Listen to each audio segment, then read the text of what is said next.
And the people who want to make public comments, give it to Elizabeth right there in front of you. All right. I'm going to call the meeting of the county board to order. And if the clerk would make a call, do the roll call.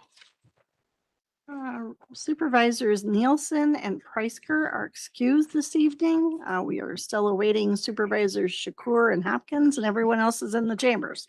Thank you. It's customary to give an opening prayer this morning in every meeting. So if we could all stand in for a moment of silence and reflect on the day's work.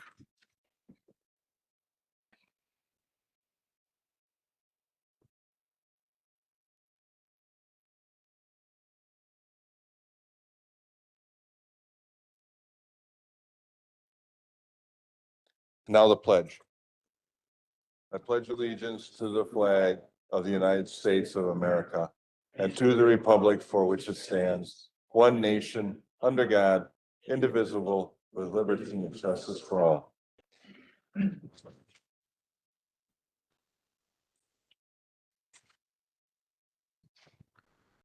Item number 4 is public comments pursuant to section 271 of the Racine County Code of Ordinance. Each speaker will be allotted a maximum of 3 minutes. Vice Chairman Meyer here will be giving you a 15 or 30-second before your minutes are up, and we'll start with Dave Albee. Alessi. Thank you. Dave Alessi, 5940 North River Bay Road, Waterford, Wisconsin. 50-year resident of the community. Very active, my wife and I, raising 2 daughters there, schools there, 6 grandchildren going there currently. We've lived on the waterway on the Fox River since 1976, so it's been a long time. Many stories I could share with you about the quality of our water, but one of the things I really wanted to highlight is we loved it so much that we bought some land in downtown Waterford in the village and built Docks on the Fox. So our restaurant, a family-owned restaurant, we started working on that project about 15 years ago with the belief that the waterway that we enjoyed back in the 70s, 80s, 90s as we go forward would stay intact. And we have 24 boat slips out in the front of the restaurant. We listen to a lot of our riparians. They're coming in all the time for lunch or dinner. We've met a lot of great people up and down the water. And I could meet with y'all privately about some of the current issues. But if you take a boat ride, if you've had the pleasure of going up and down the water, what we enjoyed when we were 30 years old, water skiing on the river, boating, a lot of those areas now are so filled in with silt and weeds that we're unable to go into the back bays. A lot of the Buena Park areas, Island View, Elm Island areas are so filled in that once upon a time, 4 feet of water is now less than a foot. So we know we've had issues developing, and a lot of it since 2008 with the floods in Waukesha washed a lot of that silt down from the dam there in Waukesha. So the floods in 2008 really did create even additional issues for us. But we've had talk about dredging. We've had talk about drawdowns for a long time. And now we're at a final position here with a new board at the WWMD to really help us see that through. And we're hoping to have your support in approving any dollars available. So I'd be more than happy to answer any questions if anybody has any about Docks on the Fox. By the way, complimentary ice cubes anytime you come out.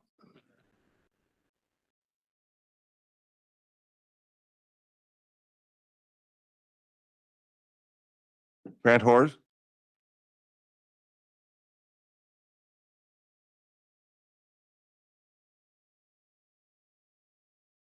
Grant Horn, 5826 North River Bay Road, Waterford, Wisconsin. I've been a resident on the waterway since 2015. My wife and my child live there. We enjoy recreating on the waterway. When we first moved to our area, we could look clear across our bay and see nothing but water. For many residents, that's no longer the case. And the heavy amount of sediment filled with phosphorus, which came from sources which may have been farm fields, may have been fertilizer, who knows, where it all came from. But as Dave alluded to, much of it during the 2008 flooding have led to our waterway being taken over by invasive weeds. The water district has spent hundreds of thousands of dollars treating those weeds. It's effective for 3 years.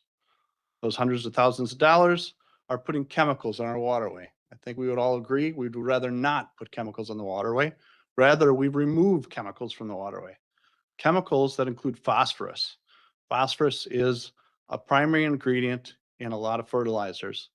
That phosphorus is thick in the soil, the loose soil that is filling up our waterway. As we remove that through this project, we will remove the ability for those weeds to grow. If you look around our waterway and you see hard bottoms or sandy bottoms, clay bottoms, gravel bottoms, these weeds don't grow. These weeds grow in the sediment that is rich with phosphorus. It's the goal of this project to remove that. The DNR, if you are familiar with the words TMDL, has been working for a while on a project to reduce the maximum amount of phosphorus that our water sewer districts can discharge into the waterway. This project will effectively remove hundreds of thousands of pounds of phosphorus. As we remove that phosphorus, we can also give those credits to some of our water treatment districts in the form of trading. That's important for our treatment facilities that have to spend money here in this county to meet those strict standards of the new TMDL limits. I highly suggest, and I implore you to please support this project. I'm not as accomplished as my friend Dave Alessi. I haven't been out here this long, but I'm highly invested in our waterway. 30 seconds. I own 3 properties on this waterway. I pay money to Racine County every year for not only property taxes, but also for licenses to operate those properties. And people come here to stay at those properties because they come to stay on a beautiful waterway. Please help us to keep Waterford Waterway beautiful. Thank you. Tricia Hansen.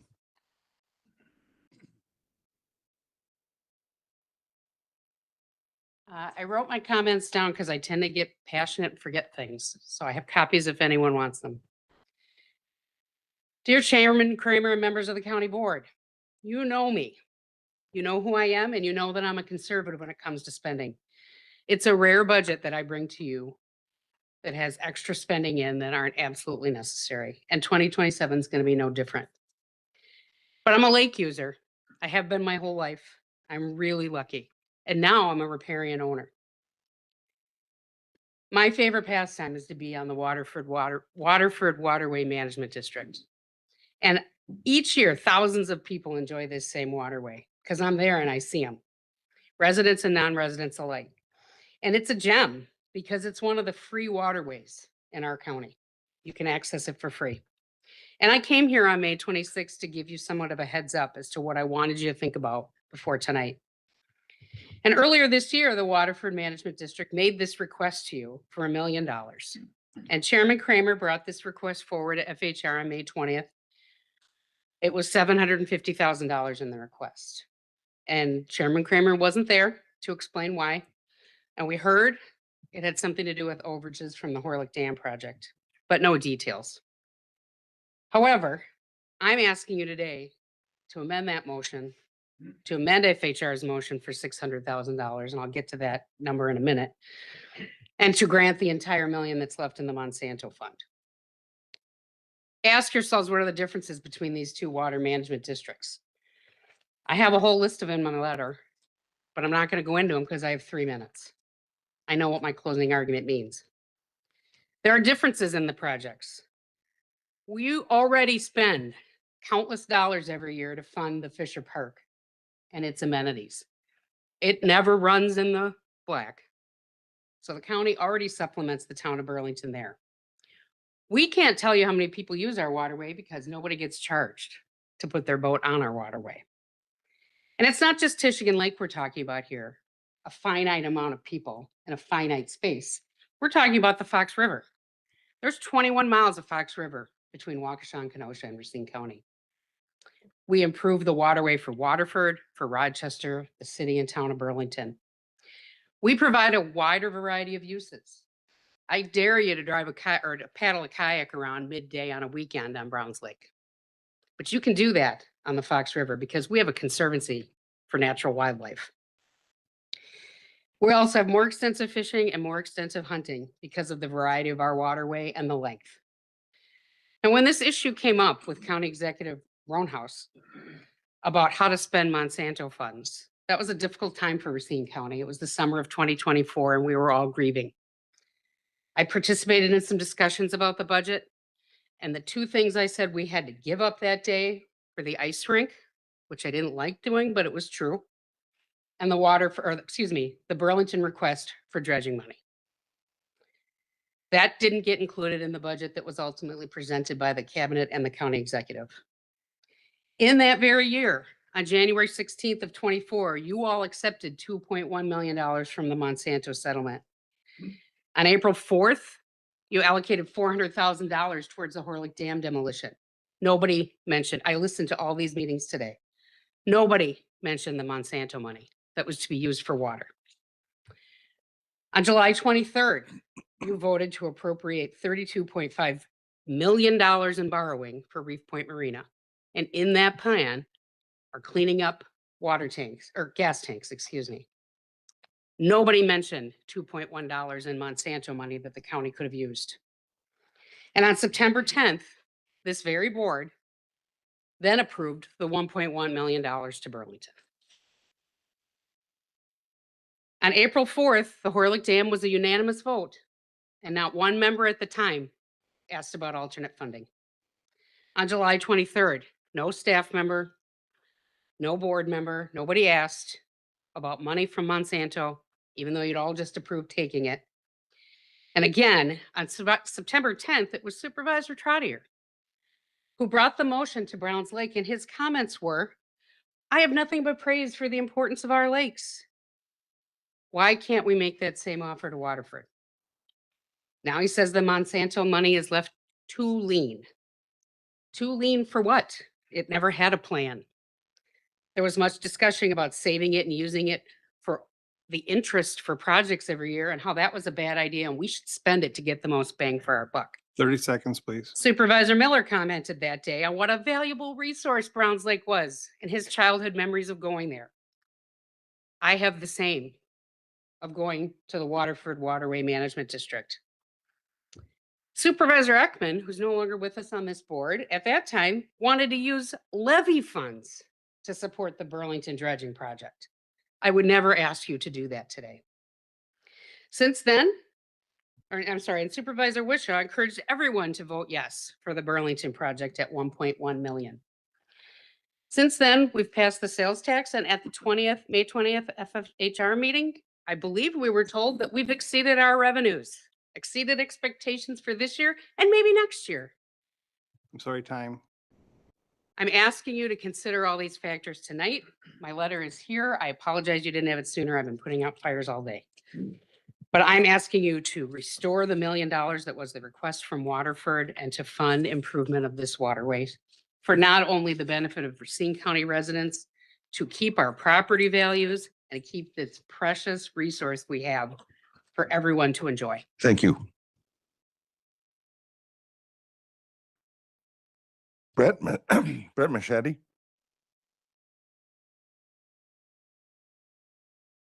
Hello, Brett Matchke, 6730 Irma Lane, Waterford, Wisconsin. I've had a home on the waterway for 19 years now, not as long as Dave, but long time, and have enjoyed, my wife and I have decided to make our home in Waterford on Michigan Lake and the Fox River because of its natural beauty, recreational opportunities, and the unique characteristics of this waterway.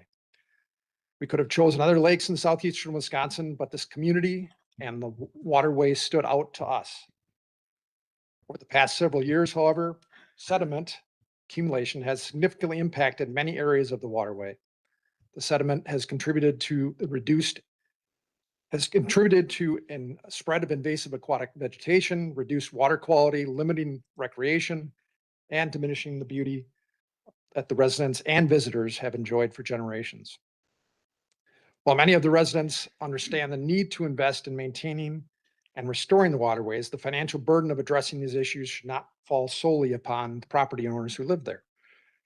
Many of our residents are retirees and families already facing rising costs in nearly every aspect of daily life. Additional assessments create a real hardship for them. The settlement funds received by the county present a unique opportunity to help us address the problem that affects not only the waterfront property owners, but the broader community. This waterway has, excuse me. Over the past several years, however, phones are great when I can use them properly. I do think it's an opportunity that this county has a resource that is widely used by a lot of members of this county and others around it. And this is an opportunity to help restore that property and the waterway. And I would urge you to utilize those funds and to honor the request that was made prior to me. Restore the $1 million, please. Thank you. Adam Jaski.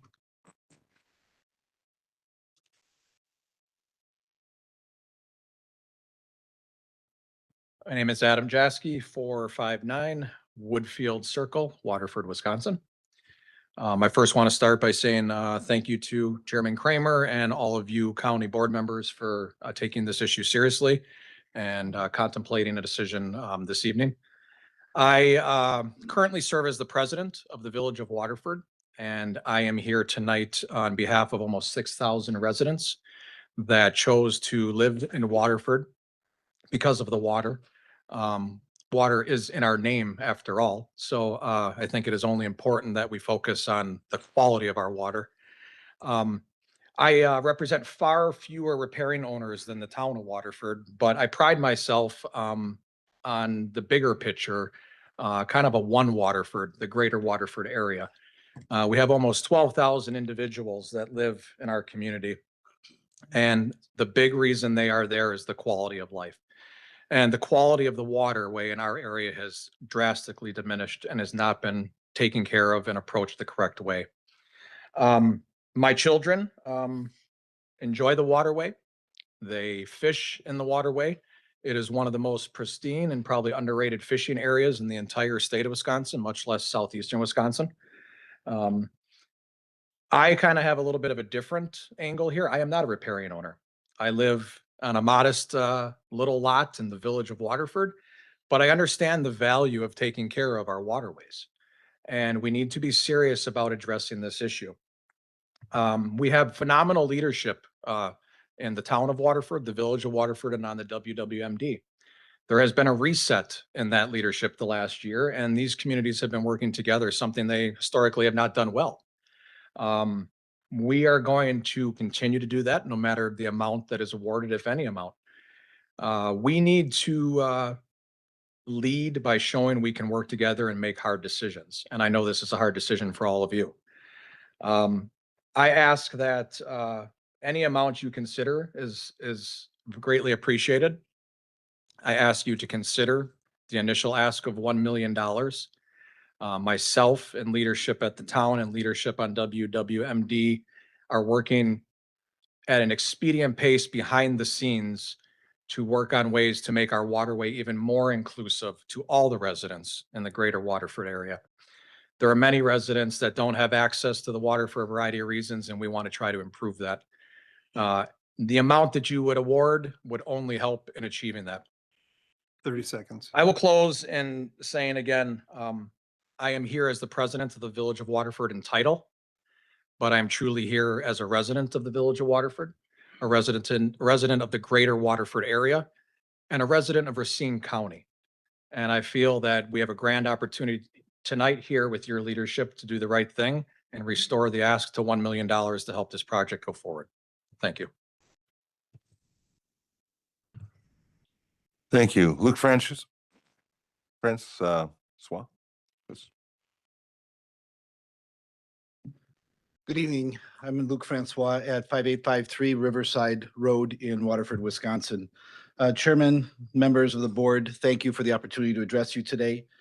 I'm here about the resolution that's before you, the Waterford Waterway Dredging Project that's funded from the Monsanto settlement budget. And I'm asking you to fully fund this project on its merits. Let's start with what this money is for. The Monsanto settlement exists to remediate water quality, to restore clarity to waters that are degraded. The test for every dollar should be simple. Does it improve water clarity? Dredging does. Removing decades of accumulated sediment and nutrients is the most direct way to restore depth, flow, and clarity of the water. A dam does not. An impoundment traps sediment. It warms the water.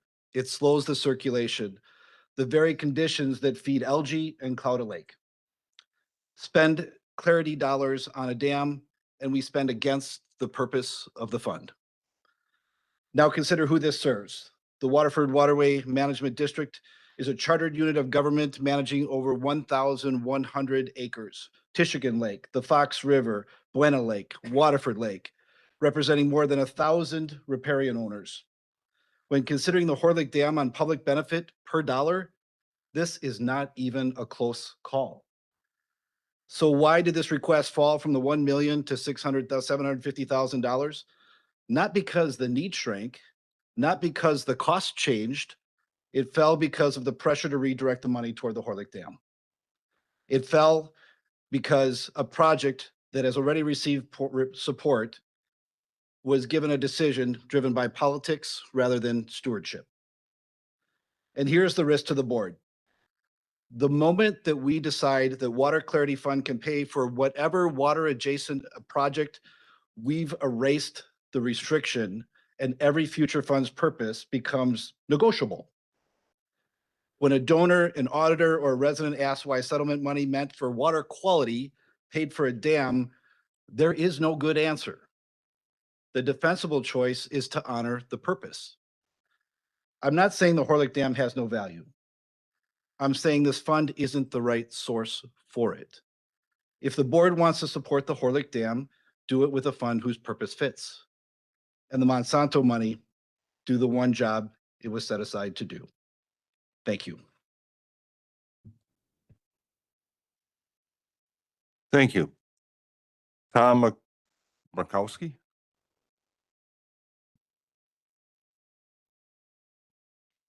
Good evening, Chairman and Board. I'm Tom Rachkowski, 6751 North Tishigan Road, Waterford, Wisconsin. I'm also the chairman of the Waterford Waterway Management District and a town supervisor in the town of Waterford. I live on the waterway. My wife and I have been out there since 2016. I can attest to what you're hearing from the other people that are here tonight about the criticality of the situation for our waterway.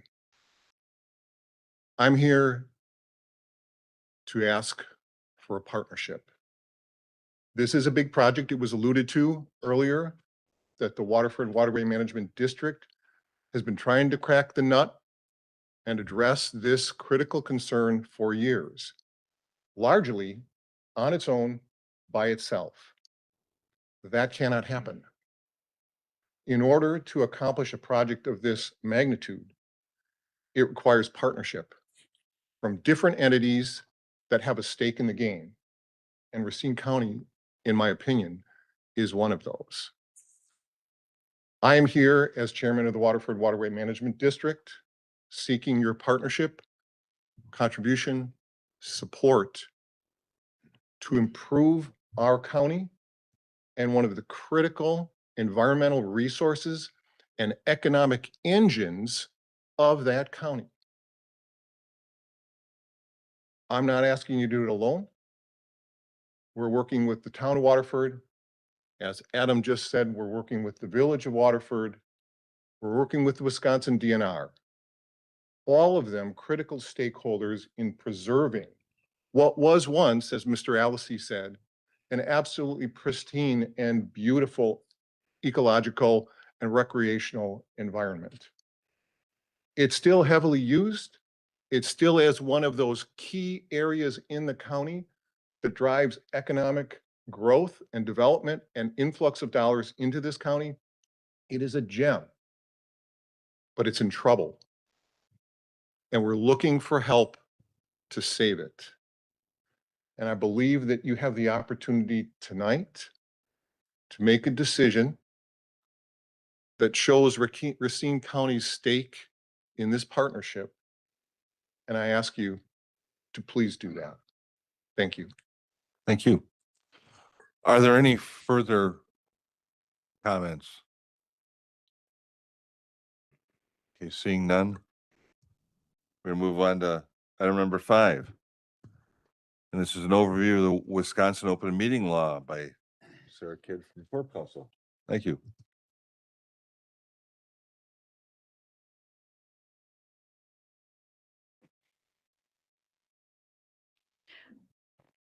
Mr. Chairman, members of the board, thank you for having me. For those of you I haven't met yet, my name's Sarah Kidd. I'm an attorney in the Office of Corporation Counsel. I've been practicing for about 13 years, and about 8 of those have been with Racine County. And I understand Andy Phillips gave kind of a general overview of some of the operations of county government at a recent meeting. Tonight's discussion is a little bit more limited, specifically focused on open meetings law. There should be a 2-page handout in your materials for this evening, and we'll kind of focus on that structure. Feel free to interrupt me at any point if you have questions or want clarification on something. So as you likely already know, the open meetings law in the state of Wisconsin is contained in Chapter 19, and the Declaration of Policy sets forth a very clear expectation that the public is entitled to the fullest and most complete information regarding the affairs of government as is compatible with the conduct of government business. And when you dig into the statutory language, when you look more into what is contained in Chapter 19, that really provides clarity as to what the requirements are to comply with that mandate. And so open meetings law applies in certain circumstances, as you know, and that exists where there is a governmental body. That definition has to be met. There's a meeting. That definition also has to be met. And the meeting is held in open session. And the statutes define each of those 3 terms. So those are kind of the operative analysis when you're looking at open meetings law. And the requirement for open meetings law, those are set forth on your packet, but those include advance public notice of a meeting. And that is specified. It has to be a minimum of 24 hours public notice. And the notice must reasonably inform the public of the time of the meeting, the place of the meeting, the date of the meeting, and the subject matter. And when you look to about halfway through the first page, I think there's a question that often comes up about how detailed does that notice need to be in terms of the meeting subject to meet the requirement. And the courts have opined on that. There's not necessarily a hard and fast rule, but the question is the notice reasonable under the circumstances for the subject that's being discussed?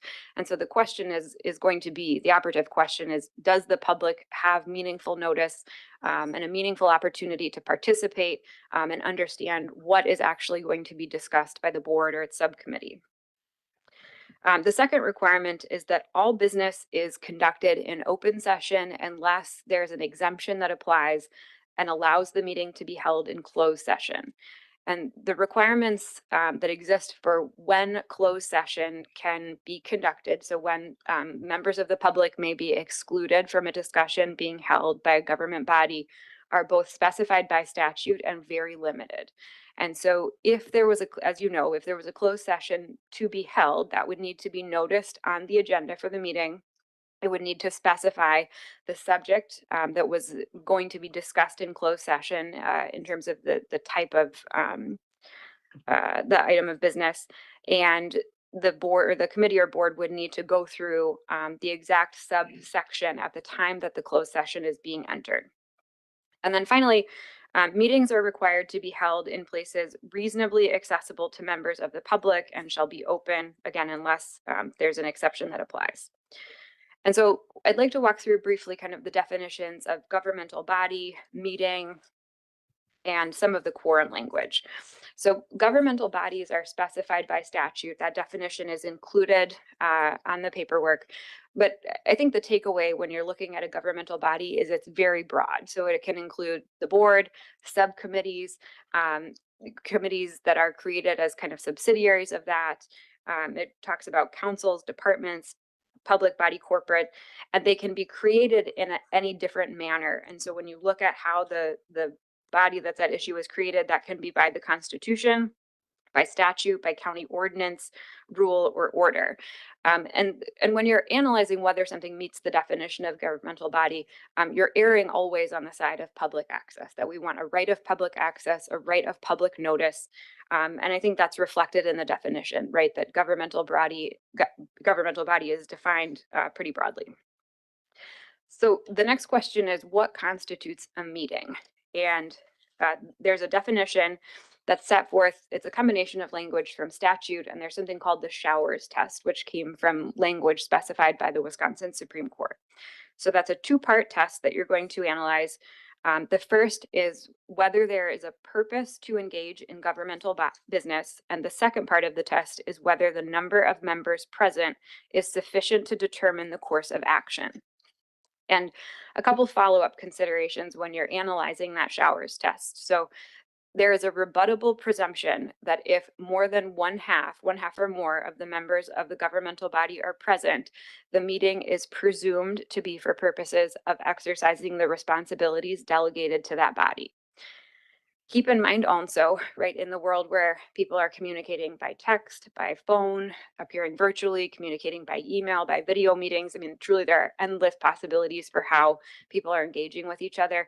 Meeting, as it meets the statutory definition, is not limited to in-person contact. So you can run afoul, essentially, of open meetings law requirements, even if you're not necessarily in person with someone. And so the cautionary language is included there. And then when you're thinking about the number of members present, so you may think, well, if there's not a quorum present, there's no possibility of violation of an open meetings law, or there's no possibility that the requirements of open meetings law would be implicated.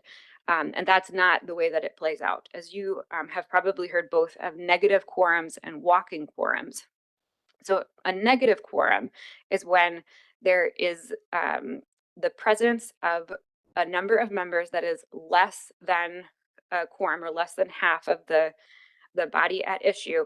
But in that particular circumstance, that number, even though it's a smaller number, would be sufficient to determine an outcome on something that would be before that body, which I know is a mouthful, but essentially consider if the board or a subcommittee had something that required a vote of a supermajority or some higher amount of votes, and you had a membership number that was smaller but would be sufficient to defeat it. So you're not looking at a membership that would be sufficient to support it likely, but that would be sufficient to defeat it.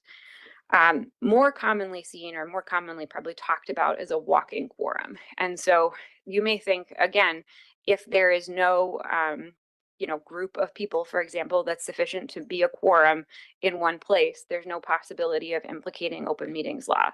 And again, a walking quorum can really defeat that idea. A walking quorum exists when there's a series of meetings or a series of communications between multiple members of a body, of a government body, that ultimately determines the outcome. That's a kind of critical factor, is that the outcome is determined, or there's an agreement to take a specific course of action. And that because you have meeting A and B and C that are conducted on multiple occasions, that is in effect a quorum of the members of the body without notice of the meeting. And so then after you've analyzed the definitions, I think the question is, well, what if there is a violation, right? What if the open meetings law is not strictly complied with? What's the risk, both to the county, to you as an individual supervisor, and potentially to the action that the county has taken? And in my opinion, I think the penalties are potentially significant. So the first is Chapter 19 does contemplate a monetary fee for an individual found who is a member of the governmental body found to have violated the meeting. And so the monetary fee is not necessarily significant on its face, but certainly a loss of public trust and public confidence in the process is a significant risk and penalty that the county board or the county may see. Second, courts may choose, so if you saw a lawsuit filed as a result of an open meetings violation, a court may choose to invalidate action taken at that meeting or by that body if the court found that the interest in upholding the public interest in upholding the open meetings law was greater than the interest in allowing the action to take that was continued. So a risk, for example, would be that the court may have authority to invalidate a contract entered by a body if that was in violation of an open meetings law. And if you consider, for example, the county would enter a contract, take action on that, if there's a monetary cost associated with that that's later invalidated, that would obviously be a significant risk and a litigation position for the county. And finally, if you did see a lawsuit that resulted as a result of open meetings violation, the county or the named party may be assessed attorney's fees, damages, or other costs. So again, monetary fees. Recent case law included a case out of the city of Marinette. They were considering litigation related to PFAS and had several sessions. I believe it was 2 that were held in closed session. They noted the closed session as being related to ongoing litigation and potential negotiations. And the court ultimately found that the language they went through was perfunctory in nature and not sufficient to meet that strict test for a closed session. And so the court found that that was a violation by the city and did award costs assessed against the city. And so now that you've heard the entire open meeting statute in Chapter 19, if you have questions about that, where do you go? Our office is certainly happy to be a resource. Welcome to call, stop in, come talk with us. The County Officials Handbook, which is put out by the Wisconsin Counties Association, I suspect you're familiar with that. That also discusses open meetings law and the requirements. And finally, the Wisconsin Department of Justice is a great resource. So they have both an open meetings page that kind of walks through some of the general requirements and an open meetings compliance guide that sets forth in significant detail kind of the process and analysis for open meetings. So happy to answer any questions if you have them. Any questions? Thank you. All right. Item number 6, capital project status update, the Reef Point Marina. Hello. How are you tonight? Hi, thank you for having me. Thank you. Appreciate it. Good evening, everyone. Thank you for allowing me to speak about the progress that the project is undergoing at Reef Point Marina. As many of you know, the project represents one of the most significant waterfront infrastructure investments that the county has undertaken and one of the largest marina revitalization projects underway currently in Wisconsin. Over the last several years, Racine County has made a commitment to preserving and modernizing one of the most valuable waterfront assets. Tonight, I'm excited to share that we are beginning to see that vision come to life. The progress achieved over the last several months has been substantial, highly visible, and incredibly encouraging. Tonight, I will provide updates on construction progress, project budget, the recently awarded boating infrastructure grants, fuel dock construction, future phasing, and what boaters in Racine County can expect moving forward next year. Thank you. The Reef Point Marina Revitalization Project remains a $32.5 million approved investment in Racine County's waterfront infrastructure. The project continues to remain on budget, which is a tremendous accomplishment considering the volatility we have seen in construction pricing, steel costs, electrical equipment costs, and labor costs over the last several years. One of the biggest pieces of good news since our last update is that Racine County was recently awarded the $1.28 million grant through the Wisconsin Boating Infrastructure Program. This award helps bring additional outside funding into Racine County and further validates the importance of this project on both regional and statewide level. Current construction activities remain focused on the eastern basin of the marina and include dock installation, utility infrastructure, fuel system installation and completion of the new fuel dock building. The project continues to be led by Racine County, professionally managed by F3 Marina, engineered by Edgewater Resources, and constructed by McMullen and Pitts, along with several local subcontractors. This drone video just shows a great version of coming into the harbor entrance. It shows just a tidbit of what the current construction does look like. Imagine nice water sounds and birds chirping in the background as you watch this. Yeah. Pilings being pounded probably from the last video. So as you're coming from the lakeside, obviously the first point of interest is the new fuel dock house, which is gorgeous. It's right there. It's perfect for boaters to see. The perfect location for boaters to pull into and be provided with that high level of customer service and high speed fuel. And just a quick bird's eye view. So you have the full fuel dock located to the west. You have our large, those are 60-foot docks, 55-foot docks. They're currently installing the under the dock utility for the slip side pump out system. And currently they are making remarkably quick progress on the docks. So boaters are excited, public should be excited. We're hearing all great things. Next slide. So progress to date. So major accomplishments include O, N, and X dock are complete. All ADA gangways have been installed. Landside underground utilities are completed. Mechanical systems installed throughout the dock network. Fuel dock building exterior substantially completed. The exterior of the building is lakeside blue, which matches the rest of the buildings at Reef Point Marina with a nice copper roof. These are all major milestones that represent a tremendous amount of work completed over a relatively short period of time. Currently, construction crews are focused now on completing the finger pier installation on T-Dock and U-Dock, working on the new fuel system installation, working on just completing the interior finishes of the new fuel dock house, pedestal connections, so the boats can have power utilities, and then installing the railing system, which will go north to south on the east concrete walkway. VDOC is scheduled to be delivered during the week of June 22nd. And truly the pace of progress has been excellent, and we continue moving forward toward completion of the remaining phase 1 improvements. Big grant. We were just made aware that Reef Point Marina did receive the big grant funding that we did apply for. This is extremely exciting. There were multiple entities and projects that went in to try to achieve this awarding bid, and we received it, which does further represent that this is a huge project in the state of Wisconsin, and it is very known as the gem on Lake Michigan. And truly, it just demonstrates a confidence in the revitalization project, and it reinforces that Reef Point Marina is important as a regional boating destination.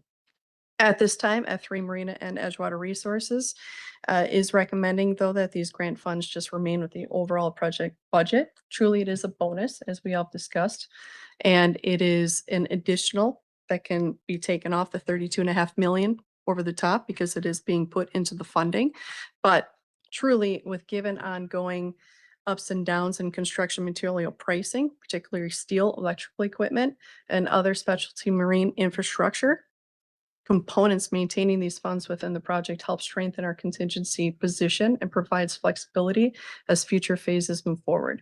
Our goal always remains and will to maintain the highest quality marina possible while protecting the county's investment. Fuel dock building. The fuel dock building continues to be one of the most visible and exciting milestones of the revitalization project. Today, the exterior of the building is substantially complete. Interior painting is underway. Finish work is underway as well. Utility connections continue to progress, and fuel system installation is actively underway. We remain on track for a targeted substantial completion date for the entire fuel dock system for September 1st. Once operational, the facility will serve as a primary hub for fueling and boating services. It will also feature high-speed, modern fueling equipment, improved operational efficiency, enhanced customer service capabilities, and 24-hour ADA accessible restroom facilities. The building will significantly improve the overall boating experience at Reef Point Marina. If you get any three takeaways from this project update, are we on schedule? Yes. Are we on budget? Yes. We're actually under budget by almost $100,000 within phase one, which is very important. Phase one includes the biggest slips, which includes the most power. Currently, we're moving from 204 service to 480 service to power the big boys. We have 150-foot yachts that want to come to Reef Point Marina, and we currently can't power them. These docks will. And we have call after phone call of boaters coming from Chicago, coming from Grand Haven, coming from Bay Harbor.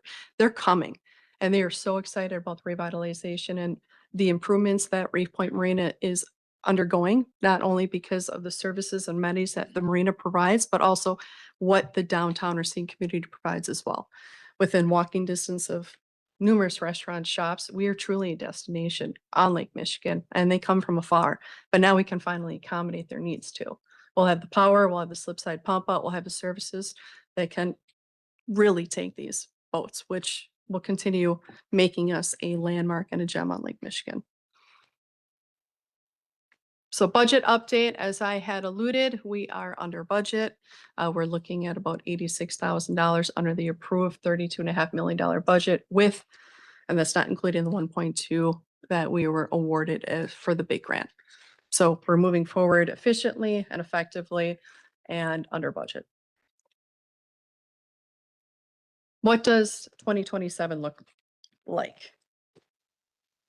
So looking at planning for future phases is already underway. During the winter of 2026 and early 2027, we anticipate We Energies completing all of their utility improvements necessary to support future phases. Construction mobilization is expected to begin March 2027 or as soon as weather and ice conditions permit. Initial efforts will focus on the northern half of the west side of the marina. Throughout 2027, construction activities will continue while we maintain marina operations and minimize impacts to annual slope holders. The objective is to maintain momentum while continuing to improve infrastructure and customer service. So looking at the newly approved phasing, this has been actively reviewed multiple times by F3 Marina, Edgewater Resources, McMullen and Pitts. And looking at the red, that is phase one, we are currently under construction. So the entire east side of the marina will be complete for the April 1st, 2027 boating season, which we're very excited about. The green section will be phase two, which will include the existing fuel dock, removing that, completely redoing those docks, which dock A includes our 80-foot slips, which we already have filled. We very much need those larger slips in play. And then the third purple phase will be the remaining phase, which everything will be then ready and fully operational for the boating season of 2029. Next steps: completing the fuel dock building interior, completing the rest of the docks in the northeastern corner of the harbor, continuing the fuel system installation and commissioning, completing the railing installation, coordinating future We Energies utility improvements, preparing construction staging and phasing plans for future phases, and then renting every slip possible. The progress achieved over the last several months has been remarkable, truly. We are beginning to see the long-term vision for Reef Point Marina become a reality, and we appreciate Racine County's continued support as we deliver a world-class marina for future generations. Questions? Any questions? Supervisor Shakur. Thank you, Mr. Chairman, and thank you for the fine presentation. Just one quick question. Maybe it's been out here, but I just missed it. Perhaps the $32.5 million budget that you have, was us investing that much money into this wonderful operation? When will we have to come up with more nickels and dimes? We will never go over that 32.5 million. Nope. We have value engineered the was that your question? I'm sorry. Well, come on, let me hear what you. We have value engineered. So due to the tariffs and due to the higher costs of raw materials, steel and everything else, fuel costs that are affecting everything is continuing to increase in price. And we have been forced to value engineer a few different components and reduce the scope of a few different items, but never taking away from boater amenities and services. We still will always ensure that we deliver a world-class marina, but stay within budget. I know that for sure, but what I mean is this gonna be a 10-year before we have to do anything else? This is looking at the longevity of this marina, this will be a 25 to 30-year marina. That's what I want to hear. Thank Absolutely. you very much. And I do want to add in there, the pro formas that we have put together do include putting away a lump sum every year to then redo this in 25 years. Thanks. Thank you. Appreciate it. Supervisor Spencer. Thank you. Hey, congratulations. on Thank the you. Grant, that's excellent. So my questions are, what does the 2026 season look like? What, with the construction, with everything going on? Are people there? Are boats there? We are 96% occupied right now. 96%. And people are extremely excited about seeing the progress underway. We constantly say pardon our dust because truly we're ripping out sidewalks. We're running utilities on that east side, but we are fully up and operational. So even the east bathhouse, which you have to navigate a little bit creatively to get to, is still up and operational and kept clean at all times. So they're currently finger piers and docks are being delivered to the east parking lot. So the east parking lot has reduced in size for those boaters to park in, but everybody understands very much the value of the reduction. We're currently under active construction and we've been creative in remaining the slip fees and keeping them consistent throughout construction to help offset that little bit of dust. Great, thank you. My other question is, would we be able to tour as a group come October or whenever the fuel dock building is, like maybe every year through each phase? I would love to have you whenever you would like to. Truly seeing the construction site under active construction, which is Monday through Friday, and they start at sunup. Basically, their guys arrive on site at 7 and they start pounding pilings 7:45, 8 o'clock, and they work until 5 or 6. It would be really great for you guys to see them while underway. So I welcome anytime. Great, thank you. Thank you. Supervisor Trotter. Thank you, Mr. Chairman. Carrie, thank you very much. Awesome job. And my question, how will the larger slips benefit the marina and help us pay our debt off quicker? The larger slips in the marina have larger vessels in them, which in turn, they have higher fuel sales. They pay larger slip fees, have higher fuel sales, and usually have more people on their boats because they entertain, they bring family on. They're utilizing their boats more and they're there more often on the weekends. They're entertaining. So truly, we have done studies where we've looked at the size of slip and the amount of money that they spend not only within the marina store, but we've done surveys to those same boaters. And we have found that for the most part, on average, boaters that have vessels 40 feet or larger are spending more money within the local community and are paying higher slip fees, which in turn then it's less labor for us to maintain because it's less boats, because the boats are larger, but taking up the same square footage. So it's less labor, less cost, but they're paying more. So it will, in turn, then we'll be able to pay off the debt quicker. Beautiful. So just an analogy from the past and the present, as far as the amount of slips for large boats yesterday and larger boats today, what's the unit count? About. We started with Reef Point Marina was built with 921 slips. Okay. And maybe 200 of those were over 45 feet. Looking at the future design, we will end with 601 slips and 2,500 linear feet of dock, and 50% of them are over 40 feet. Great. Thank you. Thank you. Any further questions? Well, thank you, Carrie. Thank you. Thank you for your time. And let me know. Item number 7, reading of the minutes of the previous meeting, which is automatically waived unless requested by a majority of the members present. Seeing none. Item number 8, resolutions and ordinances referred to committee. Resolution number 2026-11 by individual supervisors in support of the elimination of birth expense debts in Racine County child support cases and authorizing the cessation of efforts by the Office of Child Support Services to collect birth cost recovery debts was referred to the Health and Human Development Committee. Item number 9, introduction of resolutions and ordinances for first reading and referral. Ordinance number 2026-13 by Finance and Human Resources Committee, amending the Racine County Code of Ordinances, Chapter 2, Article 5, Division 2, Departments, Section 2-276, Human Services.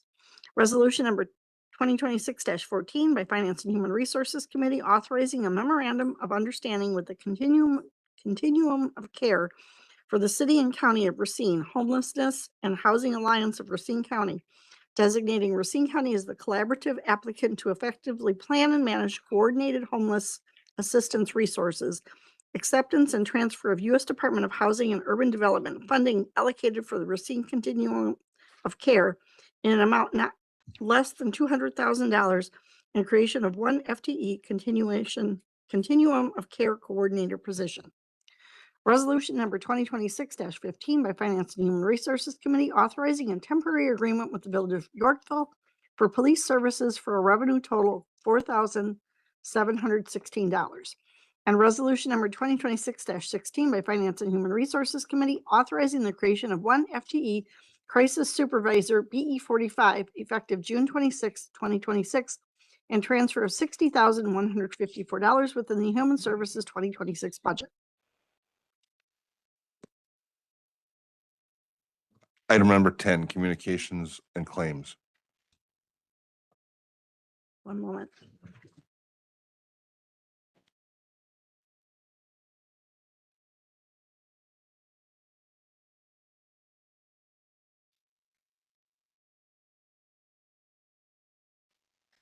Number 1, public comment from Joshua Cook. Item number 1 was received and filed in the county clerk's office. Number 2, Racine County Facilities Management Notable Project Status Report for the month of May 2026. Item number 2 is referred to Public Works, Parks, and Facilities Committee. Number 3, notice of the preliminary determination to conditionally approve a long-term care license, initial application, and notice of intent to issue a long-term care license for a closed solid and hazardous waste landfill facility at Kestrel Hawk Landfill, 1969 Oaks Road, Racine, Wisconsin, 53406, from the Department of Natural Resources. Number 4, adoption of amendments to MMSD rules, Chapter 13, surface water and stormwater from the Milwaukee Metropolitan Sewerage District. Number 5, resolutions requesting Wisconsin Counties Association lobby state legislature and governor on legislation for greater local control for Wisconsin counties related to renewable energy from Trempealeau and Sawyer counties. Number 6, notification and proposed withdrawal from coverage under registration permit for 25 MIN 123 from the state of Wisconsin Department of Natural Resources.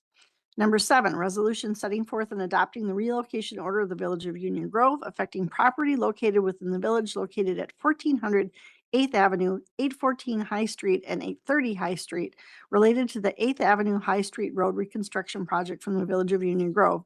And number 8, notice for public comment regarding NR 670 feasibility and plan of operation report for Kestrel Hawk landfill license number 0572 from TRC. Items number 3 through 8 are referred to the Economic Development and Land Use Planning Committee. Item number 9 is a claim against the county. Number 10 is a foreclosure.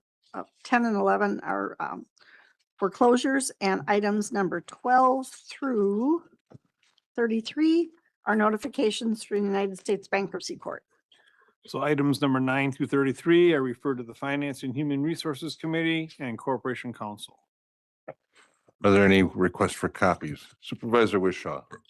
Thank you, Mr. Chair. I'd like a copy of number 5, 6, and 9, please. Supervisor Horth. Thank you, Mr. Chairman. I would request copies of 3 through 8, please. Supervisor McReynolds. Thank you, Mr. Chairman. Copies of 3 through 9, please. Supervisor Hoffman.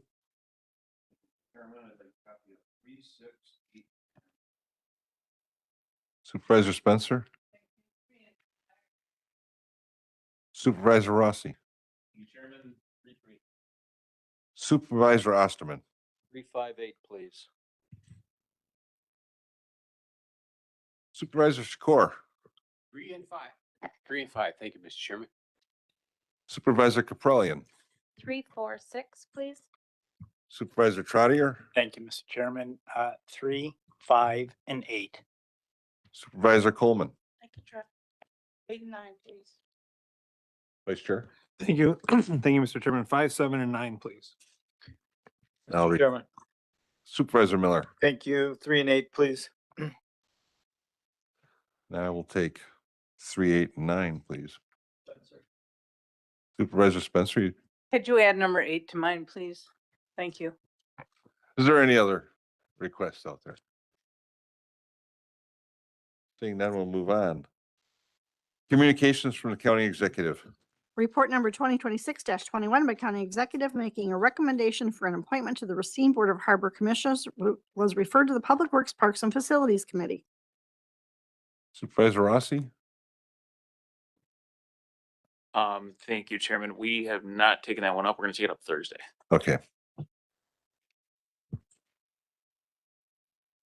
Report number 2026-23 by County Executive making an appointment to the Racine County Traffic Safety Commission. This was referred to the Government Services Committee. Supervisor Caprellian, Thank you so much. Government Services did meet. Thank you, Vice Chair Osterman, for facilitating that meeting. But it was passed. This is a position to be filled, to fill a vacancy. This is Kim Parsons, a 35-year employee to Racine County. She brings quite a bit of institutional knowledge, and she'll be a great asset for the Traffic Commission. So with that, I move to approve. there's a motion to approve. Any questions or comments? All in favor, say aye. Opposed? Motion carried.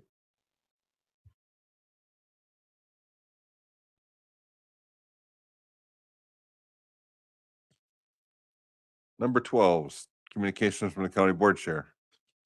That would be report number 2026-20 by County Board Chairman making a reappointment to the Racine County Ethics Board. This was referred to the Executive Committee. So we haven't met, so we're going to be calling an executive committee meeting right now. And this is for Frank Sturtevant from Racine. He's being reappointed to the, he's a member, his term in the Racine County Board will expire this year, and he's a valuable member of the board. So we're going to be appointing him for another 3 years. Mr. Chairman, I would move that the committee recommend confirmation to the county board. Second. Motion's been made and seconded. All in favor, say aye. Aye. Mr. Chairman, now that the committee has made a recommendation, I would move that the board make, confirm the appointment. Motion's been made and seconded. Is there any comments or questions?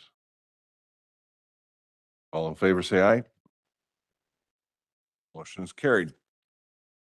Mr. Chairman, Yes. I guess I would ask, permission from the chair and the committee, Public Works, since the appointment under review is one of our own members, perhaps we could expedite that tonight by recommendation from the Public Works Committee. But I defer if you don't want to do that, but we know who it is, so. I will say that I was totally planning to defer that, so I don't have it in front of me right now. So if I could get a leg up on that one.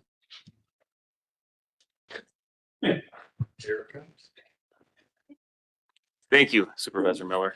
All right, then we will, with the approval of the chair and the rest of the body, I'd like to call a meeting of the Public Works Committee. All right. Well, we are now in order. Public Works Committee, we have item number 2020, report 2026-21, a report by the county executive making a recommendation for an appointment to the Racine Board of Harbor Commissioners. And this would be our very own Melissa Caprillion. So if anyone has any questions, speak now or forever hold your peace. All right, looking for a motion then. Motion to approve is submitted. We have a motion to approve by Supervisor Horth, and then we'll give that one to second to Weatherston. Discussion? All right, all those in favor say aye. Aye. Opposed? Guys have it, so passed. We're adjourned. All righty. So we're going to take up 2026-21. That would be the appointment of Supervisor Caprellian to the Racine Board of Harbor Commissioners. Move to confirm. Motion's been made and seconded. Any questions or comments? Seeing none. All in favor, say aye. Opposed? Motion carried. Congratulations, Supervisor Caprellian. Standing committee reports containing recommendations on items referred. There are no reports. Second reading of resolutions and ordinances. We have nothing under the majority vote category, but we do have a 2/3. That would be resolution number 2026-12 by Finance and Human Resources Committee authorizing the project with Waterford Waterway Management District for a drawdown dredging project and transfer of $600,000 within the Monsanto Settlement 2026 budget. Second. Motion's been made and seconded. Vice Chairman. Thank you, Mr. Chairman. As stated earlier, we do have an opportunity to work with the Waterford Waterway Management District for a partnership of $600,000 from them and use of the money from the Monsanto settlement. I believe we have a few people here that would like to give us a brief presentation or a reminder of some of the presentation that was given to the Finance and Human Resources Committee. If you are acceptable, we could have Tom Matowski, Luke Francois, and Grant Horn speak for a few minutes, just kind of give us a quick recap in regards to their project. Great. Thank you for the opportunity. Again, Tom Rachkowski, Chairman of the Waterford Waterway Management District. I'm here with my colleagues from the board of the WWMD, Grant Horn, who is the Chairman of our Ecosystem Restoration Committee, and Luke Francois, who is our Treasurer. We'll collaborate and move through these slides relatively quickly. So if we could get the next slide. Again, you heard most of what I'm going to ask here or share with you is that the WWMD has a shared vision to work collaboratively with Racine County, the town of Waterford, the village of Waterford, and the Wisconsin DNR to restore the Waterford Waterway to its prior pristine condition. It's an opportunity. It's going to take a partnership. In my belief, in my opinion, it will not happen without that partnership. The value of this waterway to the community is significant. You've heard from others here tonight in that regard. Next slide, please. This is our request. The total project is estimated to be $6 million.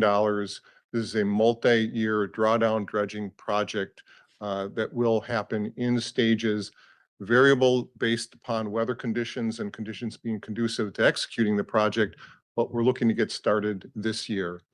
Key deliverables being significant sediment removal from the waterway, restoring that waterway to its past habitat, to improve waterway depth for boating and recreation, fishing, and environmental habitat for wildlife. Significantly, the outcomes being to safeguard the tourism revenue in this area of the county, which is significant, specifically preserving the significant property values of over 1,000 riparian owners on this waterway and preserving the regional recreation beauty that this provides the entire area and Racine County in general. Next slide, please. Real quickly, over 1,100 acres, home to the Michigan Wildlife Area of 1,500 some acres designated by the DNR, over 1,000 riparian owners on the waterway, 4 restaurants, other businesses such as marinas, Airbnbs, short-term rentals. There is significant economic value to this area of the county, and it is a protected area by the Army Corps of Engineers. Next slide, please. Quick summary of the recreation and the significant activities that happen in this area. I won't read all these to you, but you can see them. It is a key area of the county throughout the course of the year that facilitates things that are significantly enjoyed by both county residents and visitors from out of state and within state. It's been an area that's been highlighted publicly in the media, most recently with the TMJ4 piece on the Yackers Kayaking Group, which is a significant club that operates on the waterway, and also the John Gillespie's Water and Woods TV program, which highlighted the fishing habitat within our environment. With that, I'll turn it over to Grant, and he'll touch on some of the critical elements that are really driving the need for this project. Thank you, Tom. Next slide, please. County Board of Supervisors, thank you for your time and for hearing us out. I had the pleasure this week of taking 2 county supervisors out to demonstrate firsthand what the waterway looks like in its current status. What's wrong with our waterway is, as you've heard over and over, the accumulation of sediment that is full of nutrients that are conducive to growing invasive species that we have tried to remediate and remove via chemical treatments, as well as other harvesting. You can see the picture up there of the harvester. But we are continually plagued by these continuously shallowing depths that continue to get shallower and shallower as time goes on.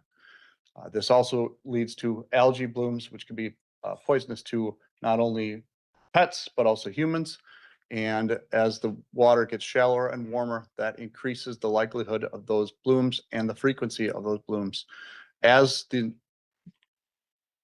areas where boats traffic is constricted because the water is shallower and shallower, the boats get closer and closer, presenting further present danger for water skiers, children, adults of all ages, as boats are moving by more quickly and closer to each other every single time they drive by because they can't get out to the further sections of the water.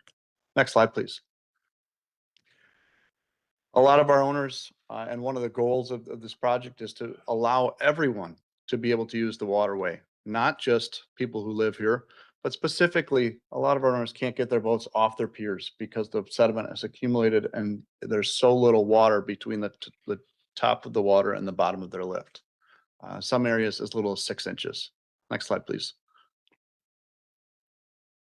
I talked about the algae blooms, the water temperature. Last year, we had over 1,000 fish die. I took the DNR out for a kayak ride. We paddled through, could barely paddle through some of the areas because of the growth within the water.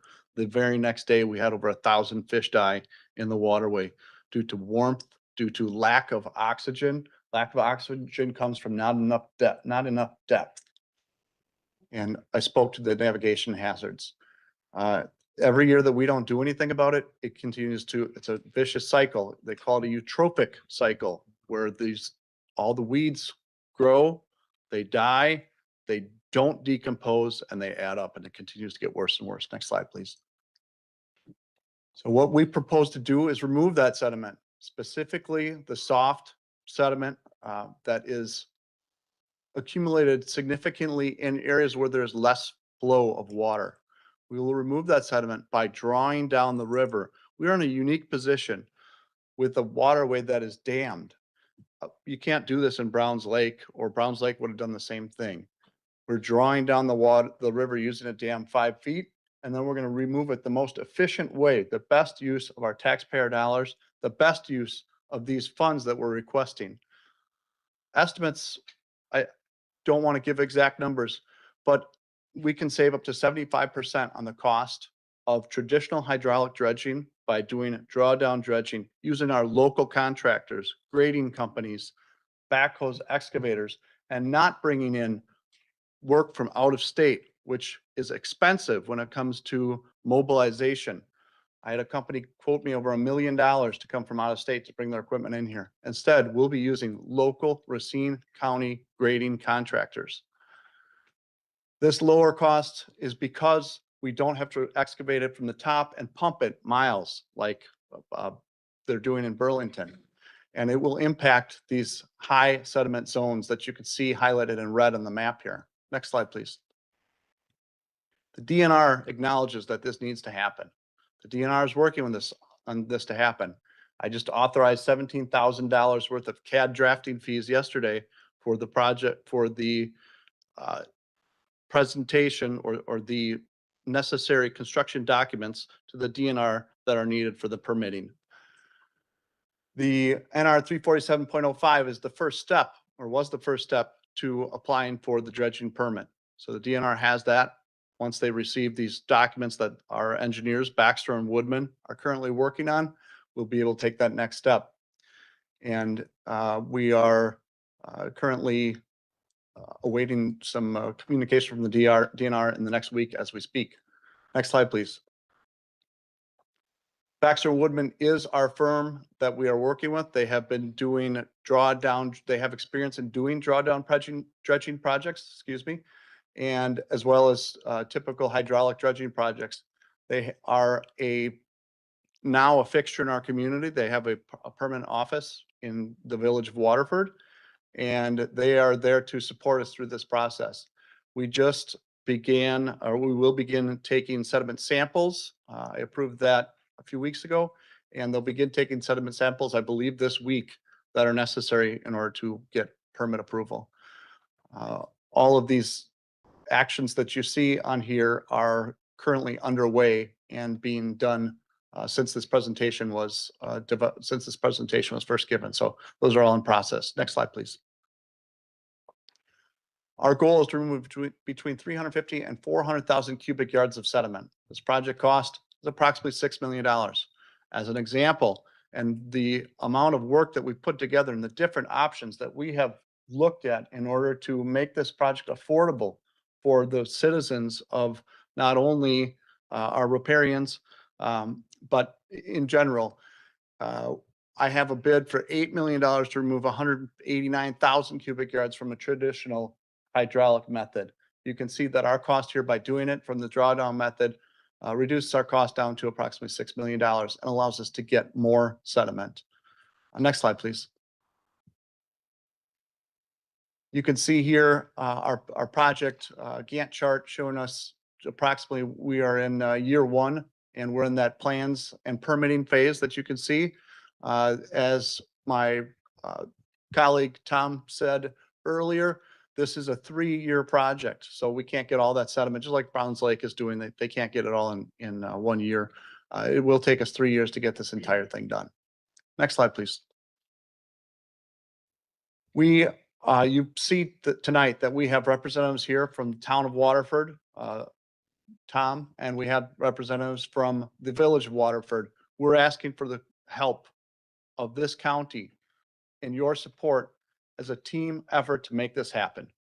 It takes truly everyone to make this project happen.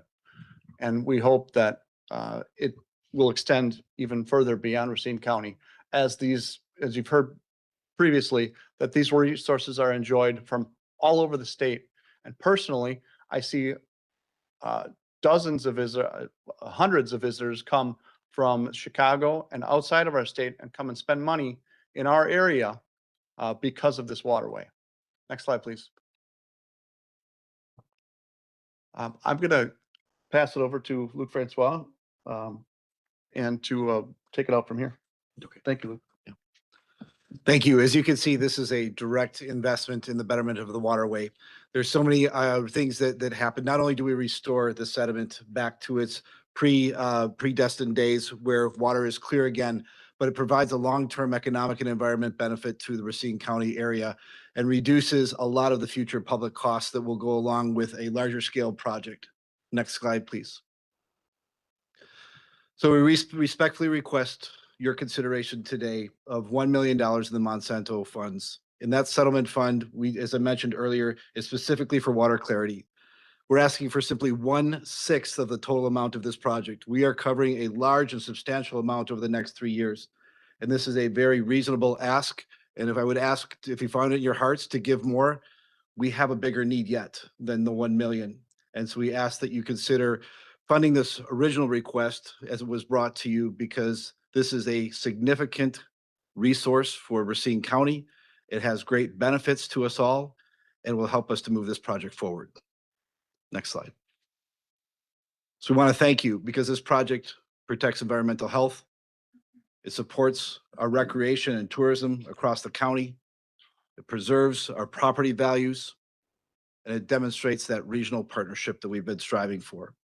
So we thank you for your time and appreciation, and we're here and welcome your questions. Are there any questions? Supervisor Horace? Yes, Mr. Chairman, in the interest of time and certainly these gentlemen's opportunities, I will be making a request for an addendum to the resolution. So I'd like to take your guidance as to, would you want that to be done first, or would you like questions to be asked of this group before we get to that point? Let's have some questions first, and then we'll get back to the amendment to this. Very good, thank you. Are there any questions? I do have one. The local stake, the village and the town, what is their contribution as the local governments, like the We- town of Burlington did? We are currently working through that. We do not have final numbers or agreement in terms of what that local contribution is going to be. There's currently a special charge that's assessed to over 1,000 riparian owners that are on the waterway today. We're actively working with the town and the village to look for additional consideration from them. Right, the assessment, I get that. I'm just asking for the general government, just like, Racine County. And then the silt that you take out, where's the site that it's gonna be dewatered and finally spread out? There are two primary sites. Unlike a traditional hydraulic dredging, the sediment will not need the amount of dewatering. The dewatering will happen in the waterway. The two sites, one is at 5818 Big Bend Road, which is approximately 150 yards from my house. So as a resident, I don't have any concerns over what's going on in that field, as long as we treat it and take care of it as the DNR requires. The second site is the Rank Farm located off of Buena Park Road on the northwest side of the waterway. The purpose of having these two sites with this method of dredging, we're going to have to move it with vehicles. There will still be a river running through the middle of the waterway, and therefore it'd be advantageous to have disposal sites on both sides. Yeah. There's not much dewatering, you say, even. I mean, I understand, because when you dredge like down in Burlington, there's a lot of water. It's your second water.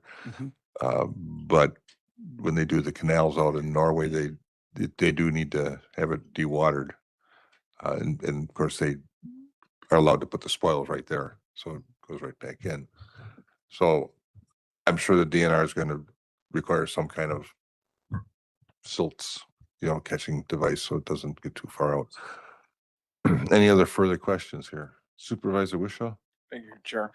Are there any direct county assets tied into this project other than property tax or tourism or sales tax? Can you please clarify that question? Yeah, so like other county boat launch, county parks, things of that nature, anywhere in the project area? There are no county assets in this project area. Okay, thank you. Supervisor Weatherston? Good evening, thank you. I'm a little confused about the connection between this project and the Horlick Dam. I live where the Horlick Dam is. It has a great effect on the village of Caledonia where I live. I was under the understanding that the Horlick Dam was fully funded by the the Corps of Engineers. So I'm not sure why we're comparing these two. Am I wrong on that, or is it part of this? We'll get Director Zimmer to. Thank you, Chairman. In the 2026 budget, I believe, or 25 budget, we approved our portion of the project. The total project is 900,000. We expect 500,000 to come from the Army Corps of Engineers. So we bonded 400,000 for the project. The bids are out. They're working through the project plan. We do expect it'll be more than 400,000. Well, okay, thank you. But my understanding was because they found absolutely no pollution upstream of the dam, that the costs were going to go down, not up. It's, I don't want to speak for the Public Works Director, Raleigh. It's going to be more of the remediation afterwards, after the dam is removed. That will be more expensive than was the Army Corps originally anticipated. That's total news to me. Thank you. Supervisor Shakur? Thank you, Mr. Chairman. For lack of me understanding, the DNR, how about the Armored Corps engineers? Were they involved with this at all? The Army Corps of Engineers has previously approved a drawdown for this. They are not at this point required to be involved. The DNR is very much involved. And they spoke in the affirmative that it needs to be done. They agree that this needs to be done, yes. Thank you for now. Supervisor Osterman. Thank you, Mr. Chairman. I have quite a few. The first is a clarification on the DNR communication. You're stating that the DNR has said that this dredging needs to be done. The DNR agrees that we need to dredge. Agrees with what? A question that you posed to them? Agrees with a written proposal, or what? How is that? What's that look like? Through meetings and conversations with the DNR and our engineering firm, the DNR has agreed that, and as I stated, I took the DNR, the individual in charge of dredging, out on the waterway. And she, in her exact words were, "We will work with you to get this project moving within the statutes." And she said, we'll get the, what, who was that? Sonia Ponzi. Okay. Did they issue a letter or anything like that, or an email or anything A letter or an email. saying, yes, this needs to be done and we will move it forward for you, as you have stated? Correspondence back and forth. Yes. Okay, then you can share that with us? Sure. Great. So in 2013, Grave supplied WWMD a report which detailed sediment testing done in 2012 to 2013 and an assessment of what was there. They showed that if dredged, spoils would be approximately 182,000 cubic yards from the channel areas, 263 cubic yards from the bay areas, and some additional nondescript areas to total almost 500,000 cubic yards. Now, this is from your own report. Why is there a 20% discrepancy from what they found in 2013 to what you're talking about now, 400,000 cubic yards? It would stand to reason that since 2013, there's, by your slide, there's more that has come in even from then. So what is the discrepancy from? The discrepancy comes in the affordability. I personally went to over half of this waterway. I went door to door to over 400 properties and talked with every single owner in those properties. Of those properties, 350 people agreed on a signature page. I brought them with me to the finance committee meeting. I did not bring them with me today, but they agreed legally to pay up to $700 per year out of their pockets to support this project. In discussions with homeowners and surveys, I deemed that any higher amount would not pass a vote, which is required to make this happen. So that influenced a cutoff. We're going to do up to 400,000. The dollar amount influenced it at those times. And Monty, you and I spoke of this earlier. Some of those dollar amounts were estimated to be $32 million to be pumped out to a quarry. And that was not an amount that would be reasonable to be burdened by the riparian owners. Which, by the way, thank you for the tour. That was wonderful. It's a beautiful waterway, and it is very impaired. That's for sure. So your lake management plan on page 18 states that internal phosphorus loading is present from the sediment, but that the water quality is so heavily influenced, this is from your plan, is so heavily influenced by the Fox River influx and its carrying of the phosphorus load that any internal load from the sediment is negligible. So that is, to me, is a it's a discrepancy. It's a little bit contradictory to what we're seeing and hearing now.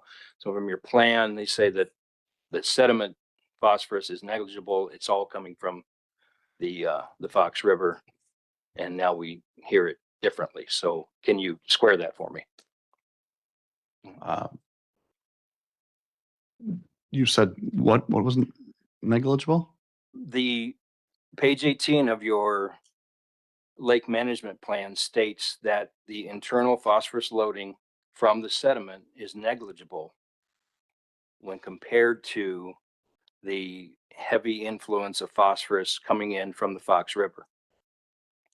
It alludes to the fact that the problem is from the Fox River rather than the sediment load, the sediment loaded phosphorus, the phosphorus loaded sediment, excuse me. That is a question, Supervisor Osman, that I, not being an engineer, and am probably not qualified to answer. Okay. Your lake management plan also states that there have been ongoing weed problems since going back clear to the 1970s. It identifies some timeframes there. And why is there such an issue now with this coming up intensely over the last 3 years? Why do you think that's happening? And it didn't happen back then. We hear there's weed problems, but there's not. Why is it now interfering with navigation and didn't then? If the testing from 1973 and 1975, 1994 to 98, 2004, 2016 and 18, if it all shows the same levels, the same concentrations of phosphorus, this is from your plan. What is the difference? What's happened? That the sediment phosphorus is testing the same, 50 years ago and now, what's Thank you. That's a great question. In 2008, we had severe flooding that, if I was not around for those days, but anyone who was around in those days remembers what it was like prior to that. They remember not having weeds that are so thick that animals can walk across on this waterway. And 2008 was really the catalyst.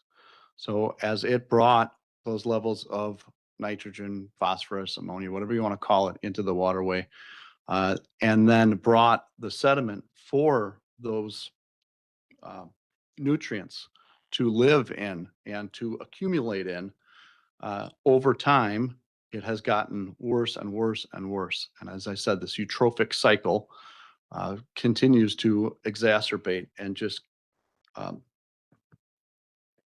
multiply the problem. Yeah, I understand that the 2008 flood brought a lot of issues with it. Page 19 of your management plan states that the waterway was actually in a mesotrophic state in 2009, which is a medium range condition for potentially creating overgrowth problems. In fact, it states the waterway was in its best trophic state, with that medium range TSI, trophic state index, since the 1970s. So the flood happened in 2008. 2009, the waterway was in its best trophic state since the 70s. Wouldn't it stand to reason that if all of the problem came from the sediment, that in 2008, that in 2009, it would have exploded, but yet your own plan states that it was in a mesotrophic state, medium to low range. This one is definitely over my pay grade when it comes to engineering and hydrology. But Supervisor Osterman, I can take the minutes from this and bring them to my Yeah, engineer. and we don't have to beat that to death, but there's, again, 2018 water sampling done by the management district showed phosphorus concentrates the same at the top of the water as the bottom where the sediment is. So the lake does not turn over. The top water stays on top, the bottom water stays on the bottom. This is from your own plan. So if the phosphorus levels were the same on the top and the sediment layer, where's the problem coming from? You see my confusion. The aquatic species management plan does not even mention dredging for invasive control, and you have mentioned it here, but your management plan does not. It basically looks, addresses Phragmites and doesn't even mention Eurasian milfoil, but specifies chemical application, does not talk about dredging. Page 28 of the plan, shows internal, it states internal phosphorus loadings from sediment is insignificant compared to what is coming in from the Fox River. Another reference, 2018 testing, 10 years after the flood was done, for a phosphorus to nitrogen ratio of 14.1, indicating a limited range of sediment phosphorus. Page 18 references testing data from 73 and 75, 94 to 98, shows that the Tishigan Lake bottom had high concentrations of phosphorus back before the flood. Why were there not overgrowth problems then? Why are the problems just, popping up over this last 3 years? To me, this suggests the problem is not in the sediment, but in a point source upstream, from highly erodible lands, from a pollutant source. I had been assuming all along that this was non-point source. But when you took us on that trip, which again, that was a fantastic, that was an eye opener. I started seeing that maybe the problem was maybe more point source upstream.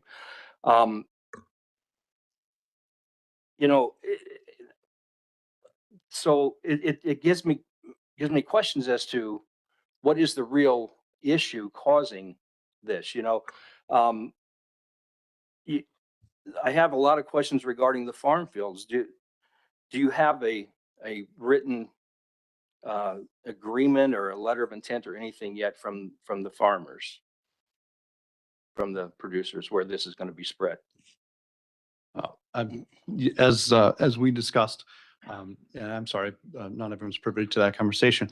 The farmers that we are working with will, they will agree when we agree. So they want the same commitment from us before they will sign anything Do from you them. know what conservation practices are on the land now?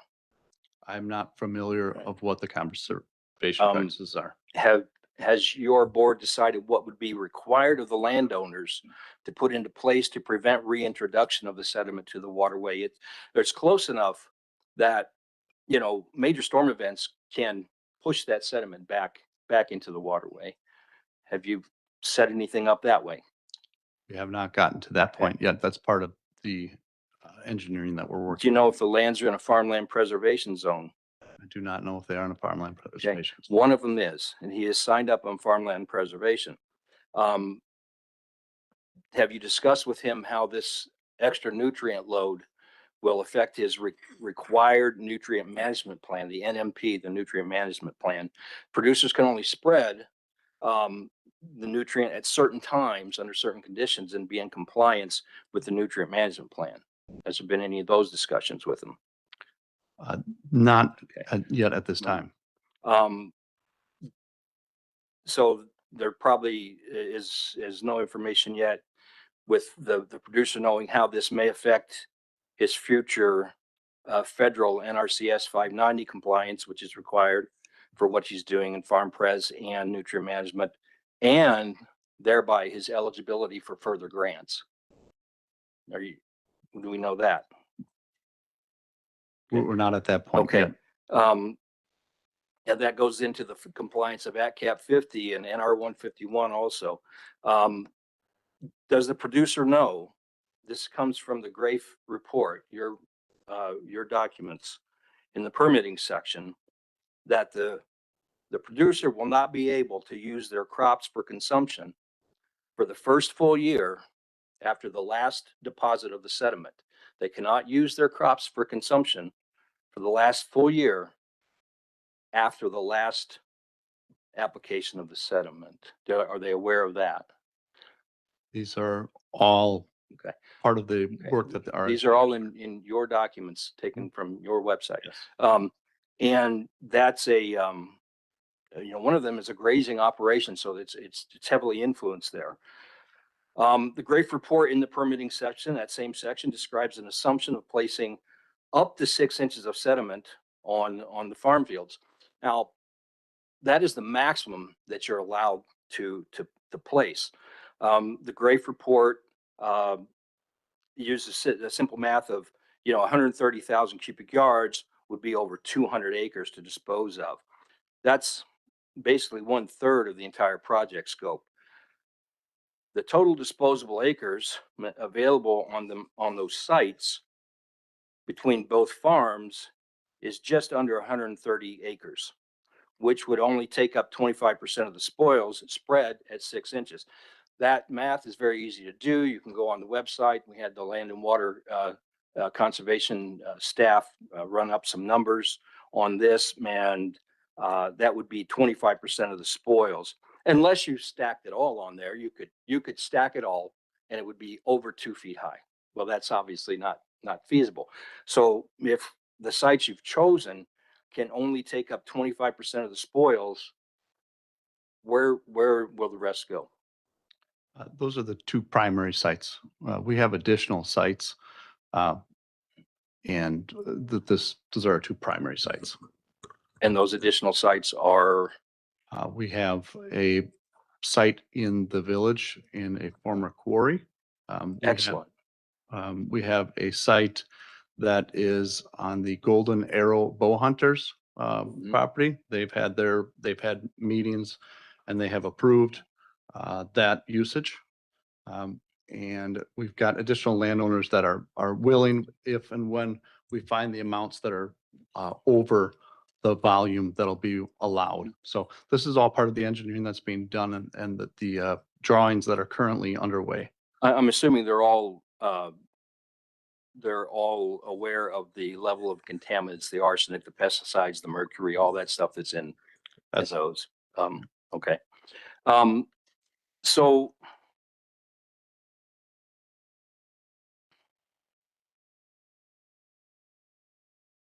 how do we, I guess basically what I'm wondering, how do we square the information that you guys have already, that's on your sites that you provide, that the sediment phosphorus is the problem, against your own information that says the phosphorus coming down the river is the problem? Look, I'm trying to find a way to yes. Your project is important, and we have to do something there. I'm having trouble justifying a dredging operation that we don't have any real evidence that it's going to be effective. One thing that is notable here is that in any of these documents, the Grafe reports, your lake management plan, the invasive species plan, the sewer pack plan, I don't see anywhere where anybody says definitively that dredging will fix this problem. There's no documentation. There's no expert opinion represented or a professional agency or experienced consultant documented as recommending sediment dredging as a remedy, either on a permanent basis or a temporary basis. And that's confusing me. We're hearing these people are saying, those people are, this is what it is. God, I really want some documentation as to that's real, So Supervisor Osterman, thank you. The level of homework that you've done, the detail of your questions, outstanding, greatly appreciated. Your vested interest in it, greatly appreciated. A couple things for this group that I want to clarify. Nowhere in what we've stated have we stated that this is a permanent solution. Nowhere. And quite frankly, environmentally and physiologically, it's not. The realistic situation here is before that waterway was dammed in the 1920s or 1930s or whatever it was, this was a swamp. Okay, it was a swamp. The dams went in. The ecosystem still does what the ecosystem does. It's moving sediment through that waterway. It's now blocked. The area wants to go back to being a swamp. To the best of our knowledge, there has never been any dredging that has occurred. So from the 1920s or 30s or whenever it's been, there's never been any dredging. It's gotten to the point of criticality now where we need to do something. Is it a permanent fix? No. How long will it address the issue? None of us will probably be around to see that. I hear you searching for the root cause solution, the root cause and a solution to the root cause. I don't think we have that. I don't think we can find it or have it in the time that action needs to be taken on this problem. So I appreciate greatly, and I would love partnership with you in working toward the best solution possible. But for the purposes of why we're here tonight and the partnership that we are looking for from this leadership team at the county, we need you to help address the problem that has accumulated over probably 100 years or close to it. We're not going to fix it. And maybe 100 years from now, there'll be a similar situation and someone's going to have to address it then. But we are in the red zone now with this problem on this waterway for this portion of the county, and it needs to be addressed. We won't have all the answers you're looking for, and it won't come anytime soon before we're able to address take action on this problem. But I love the level of detail and the expertise that I hear you having that can help us work towards the best solutions possible. And I would love to partner with you on that. Supervisor, Supervisor Osterman, if we could have Supervisor Rossi ask his question. He's been patient. Thank you, Chairman. Excellent points by Supervisor Osterman. I do wish we had more time to understand the answers. A lot of questions asked. And I don't see any opportunity to really get an answer from you guys. A lot of these are really technical items. So I'm going to take this to a very basic level from what I saw when I went out there. And it wasn't related to this. It was actually prior to this. And a resident informed me of this upcoming dredging project. That's how I first heard of it. And I went out because I was touring your house, beautiful property. And I saw their dock and I said, "You're not doing too much with that." It was about 1.5 feet of water at the end of the dock. I mean, these are genuinely the conditions out there. I don't know much about phosphorus, but I do know what it takes to launch a boat. And it's more than 1.5 feet of water. What's interesting for this one with the Monsanto funds is we see here a demonstrably appropriate use of these funds, and then we're talking about the dam. I don't want to say, what's more or what's less appropriate, but I do have that opinion, and that's why I'm going to move the way I am here. This was originally $1 million ask. It was proposed then at a 750 in FHR, and then was knocked down to 600,000 by motion in FHR.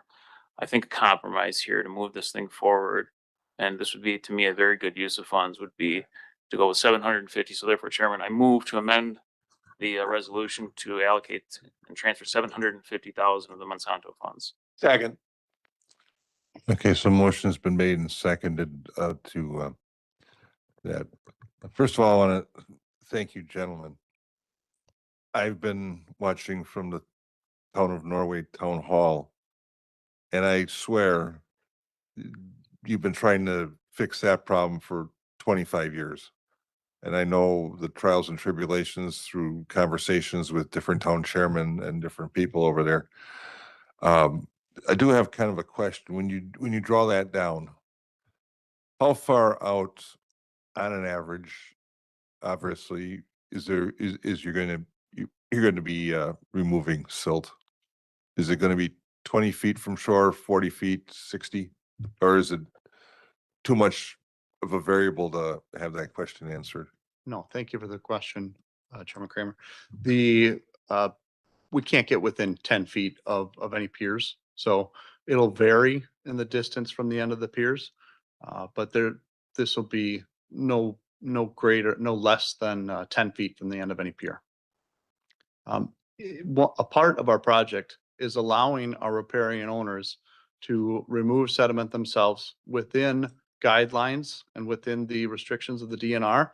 And we have engaged our engineers and approved them to put together a homeowner resource guide, which will allow them to connect with contractors and do things the right way in the waterway and not, as I say, just go out there with shovels and start removing it themselves.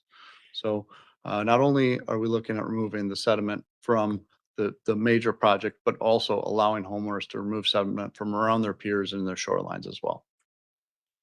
If I can just add to that in answering your question, Chairman Kramer, one of the rationales in the multi-year approach to doing this drawdown is that we don't know exactly how the waterway is going to react when we take the water level down the 5 feet that we're planning to. That first year is going to be educational to help us really understand how to best execute in years 2 and years 3. In addition to what Grant just mentioned in giving riparian owners the ability to do some work within front of their own properties to address from their shoreline out to the end of their docks. And then, you know, the DNR application is kind of a work in progress with them. I'm sure just like most, any type of application with the DOT, DNR, you're going back and forth. Your engineers are working very hard. Supervisor Shakur. Thank you, Mr. Chairman, on the motion that was just made, but I got a question. Okay, it was reduced. What was presented initially was 750,000. Correct. And it ended up being 600,000. Coming out of committee. Okay, now, I just want to know for sure, was there any other sources anywhere, be it the county, be it the state, be it the federal government, that could shore this back up? Or was it researched locally or? Not by the county, you know, these gentlemen probably have, and Supervisor Osterman is a good resource for grant funding, you know, so. Supervisor Horth? Yes, Supervisor Shakur, there may be some other grant opportunities. In fact, as a part of all of these conversations, we've actually connected with Travis Richardson in the county office, Right. who has already forwarded some information to Chairman Machowski and copied myself on it as well, for the possibility of looking for other grant scenarios. So the answer is, it doesn't die with just this one item here with the county funding this opportunity. It in fact is the beginning of where we are looking at other scenarios. This district has also, by the way, been very successful already in getting grants from the DNR, the surface water grants, and some of the recreational vehicle grants, that has actually resulted in the purchasing of the harvesting equipment that you saw up on the screen. And so they've been extremely active. In fact, I believe it was 4, maybe 5 years ago, hired a company solely for the purpose of being able to support them with grant funding and locations. And they were instrumental with the DNR in getting all these funds that I was sharing. So there has been a lot of activity regarding that, and to and including most recently with Travis, who in fact has already surfaced some other possibilities that may be of assistance. So, Mr. Chairman, if ahead. I may ask, would it be possible to delay this, or do we need to proceed to go with the 600,000? And if we get more later, which, right? Yeah, it's kind of up to the board.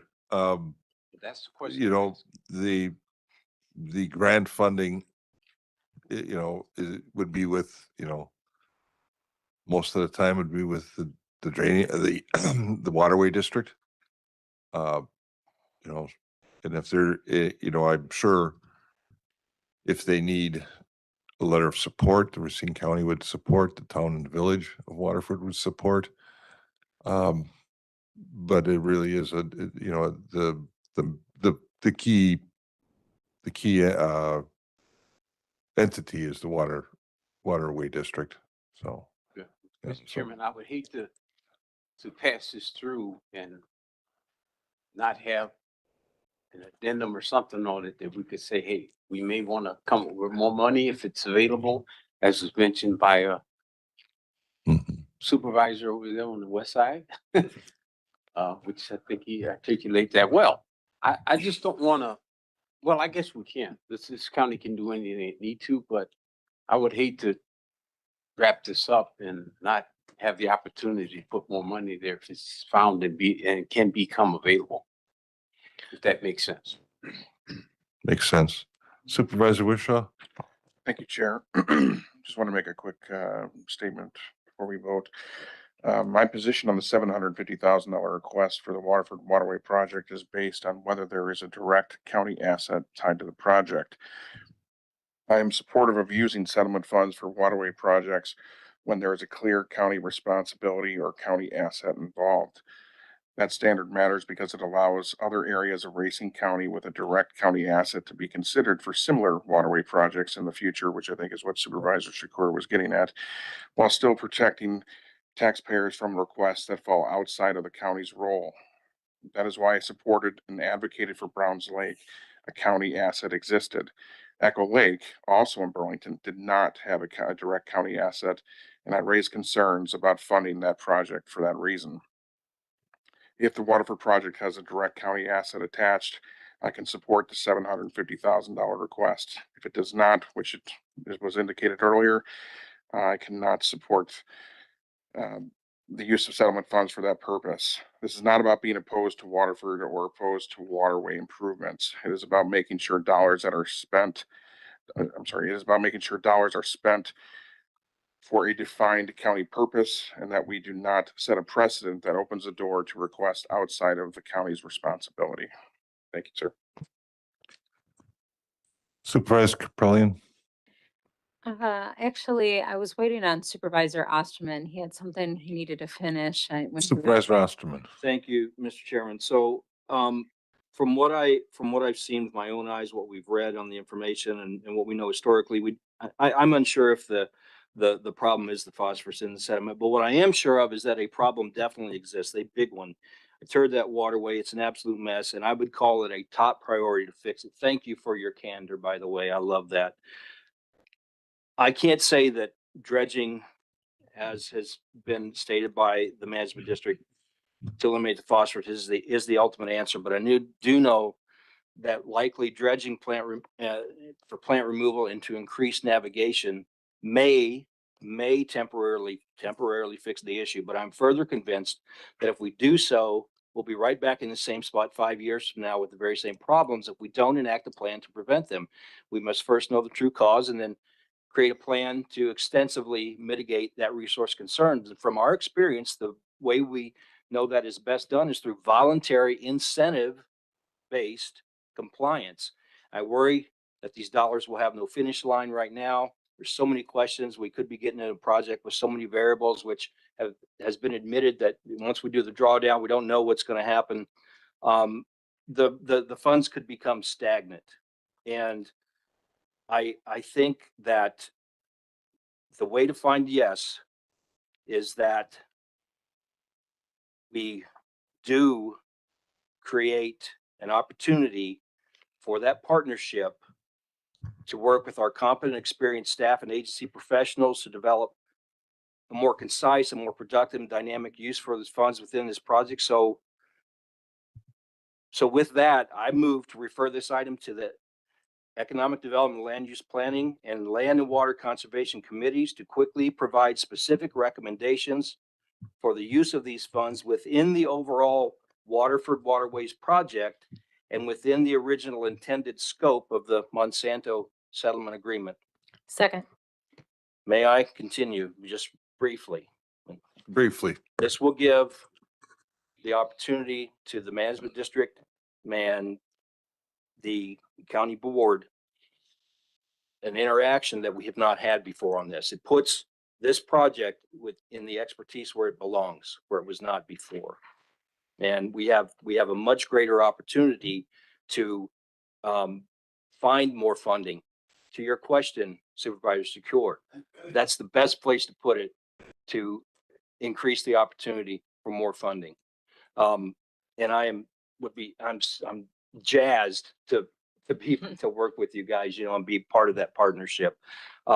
Yes, it does put the time frame back slightly, but no work is going to happen until the third quarter, other than the drawdown. And we have time. We have we can take a month, take a little breather here, and look at this a little bit stronger and get a better idea on what's happening out there, and where best to put the money to be productive.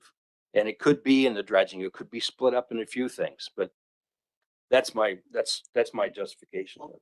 Move to call, please.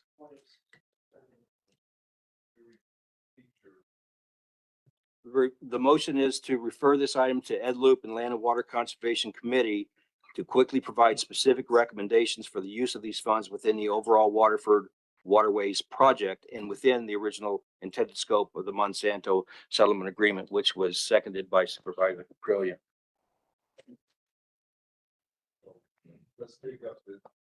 Let's take up that motion first. Then we have the motion to refer is the first item that we need to start with.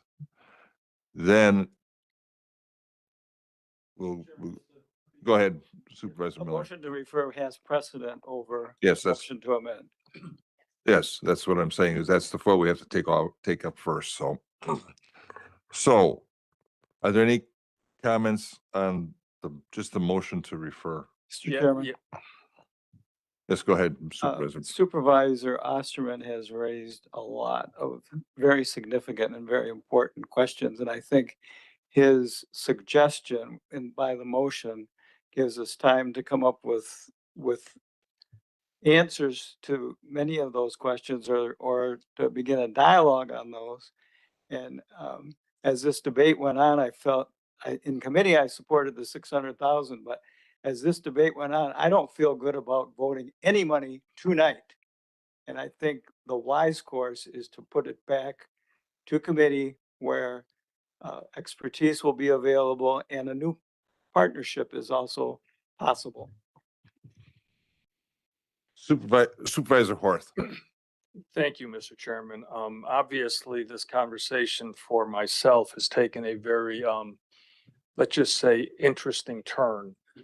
I would offer that I'm candidly incredibly disappointed at this moment that we're talking about sending something like this back to committee again, when this topic has now been on the table for several months and in fact was voted on to be approved. And I take nothing away from Supervisor Osterman and certainly his experience and his knowledge in this area. But to echo what I heard a few moments ago, something needs to be done. And we're talking about a number, thank you Supervisor Rossi for 750,000 recommendation. That actually would have been, is my amendment to the resolution. And I believe it gives the district the opportunity to move forward immediately, as opposed to potentially postponing anything. And frankly, I always step back when I look at these groups that come up and present to us and think about, I'm looking at 3 individuals here that are volunteers. Not one of them is a professional in this area. They've hired professionals, and they're the ones that they're working with right now to get the answers that in many respects you've asked and be able to present in a manner that will be approved. But to kick this can down the road is incredibly disappointing right now. And frankly, I'm a little bit taken back, and I'm sure no one's going to want to hear this. But when I saw what we did as a board for Browns Lake, who then in turn was successful, by the way, successful at having relationships in an area that got them an additional $5 million for Browns Lake's dredging project. I'm saying that from a county perspective, I believe we have an opportunity to come together to immediately develop that component for the partnership and continue to work on the issues and the items that we know we don't have answers to. Because I'll tell you what, when we get those answers, I just know this board, we're going to have another 50 questions that we want more answers to. This gives us an opportunity to make a difference now. And I'll tell you what, Supervisor Osterman, Supervisor Capellion, the two of you were gracious enough, and we couldn't have been more thrilled that you took up the offer, the opportunity to view the waterway. We have right now on that waterway, almost 600 of the 1,000 properties that are sitting on less than 3 feet of water. Some of them a foot to a foot and a half.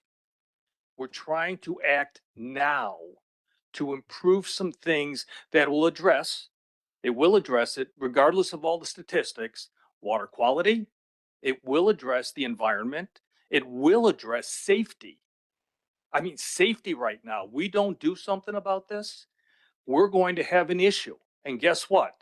We'll all be able to look at ourselves at that point and say, those two boats that were trying to get past that center's buoy ran into each other. Were they going too fast? Yeah, they were. But guess what? That's not going to hold water, no pun intended. So I am just watching this thing unfold. I clearly will vote no to sending it back to committee for purposes of trying to retool something that, quite frankly, and I thought you, even yourself, Supervisor Osterman, said, and others have said, this group of individuals has put together a very solid plan that still is being developed, and it will continue to be developed. So with that, Mr. Chairman, thank you for the opportunity. Like I said, I will absolutely not support this. Oh, I'm sorry, one more. And Supervisor Wishaw, to the comment about the county availability or launch or what have you, I'd like to point out that this waterway does have two public boat launches. Now, whether it's county owned or not, that's one thing, but one is in the village and the other is actually a DNR launch. So you're right, it's not county, but it is still free. Talked myself out of this one. It is free to anybody who would like to launch their boat. So once again, I say to that, I don't disagree with the thought, but I'm trying to see that this water district has the benefit that frankly, we have an opportunity as a board to give them right now. So thank you so much again. I apologize. I took an extra 2 minutes. Hey, just a quick question. I know applications of this sort can be done in 3 months or years.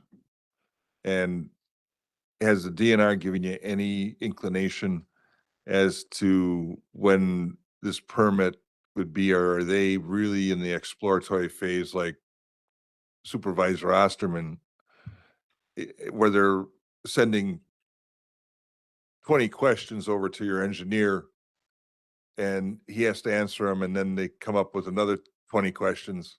Because I've seen that circle go round and round for a long time on some projects. The approximate time that they've given us is 90 days. The 20 questions have been asked already, and that is what we're answering right now in these process. They're waiting right now on the CAD drawings, construction documents. So just like building a building, a dredging project requires construction documents. And I can tell you that, as I said earlier, I just signed off on $17,000 worth of CAD drawings. So if it was approved tonight, you wouldn't start dredging tomorrow. That's what I'm getting at. So, that's kind of like, so maybe, but we have a motion on the floor. Oh, Supervisor Capellion, Here I am. Thank you. the Harbor Commissioner. Thank you to all of you. Supervisor Horace, I feel your energy and where it sits and the frustration, but I'm going to offer you just a little bit different perspective. Hopefully, if you can just step back for just a second, because I know, it's been a lot invested. not only with your time, but with the group that's before us this evening. And I think a referral back to the land, to Ed Loop and the Land and Water Conservation gives this project the foundation it needs to come back stronger and actually in support of the full ask. Quite honestly, what it went through, Supervisor Horath, was a finance committee. So I want you to understand that. And when it goes through Ed Loop and it goes through the Land and Water Conservation, you're attaching to themselves some experts that we have at the county that can help strengthen your original ask. And so what I saw is the dredging isn't planned to be started till 2027. And so why not strengthen this request? Because as you can see, the figure that you presented is now being bounced around. It got bounced around at finance and it got changed. And even this evening it got changed. Let's come back stronger and use the experts in which that we have. I thank you for allowing me to go around the lake. It is in dire need. I think you said it's in the red zone. I would agree with you there. And I can't speak to the and articulate to the expertise that Monty Osterman and Supervisor Osterman has. You know, I was a water educator for 8 years, so I can go so far into it and I can understand so far. And I do understand the concerns that Supervisor Osterman presented, but I do think we have the right people that can attach themselves. So I just ask you, Supervisor Horath, to step back. I hear the frustration. Dredging isn't going to begin until 2027. Let's make this stronger. Come back where we can have more voices of those who dabble in this realm to help speak and support it at the county level. So with that, I strongly, strongly encourage the county supervisors to support the referral back to Ed Loop and the Land and Water Conservation Committee. Any further comments? Supervisor Hopkins. Well, it seems to me that the conversation has been looked at to broaden the scope of what's going on in the watershed area, which I think it runs the risk of something completely different happening with the funding. I think a colleague mentioned the possibility of more funding. I think the risk exists for funding could be possibly less, depending upon where that conversation goes, as far as broadening conversation what's going on in that watershed area as brought up by Osman. So there's no guarantee. I think that it could be potentially less. And I do believe some due diligence had been done by the committee, but that's just my take. Supervisor Osman, real short. Thank you, Mr. Chairman.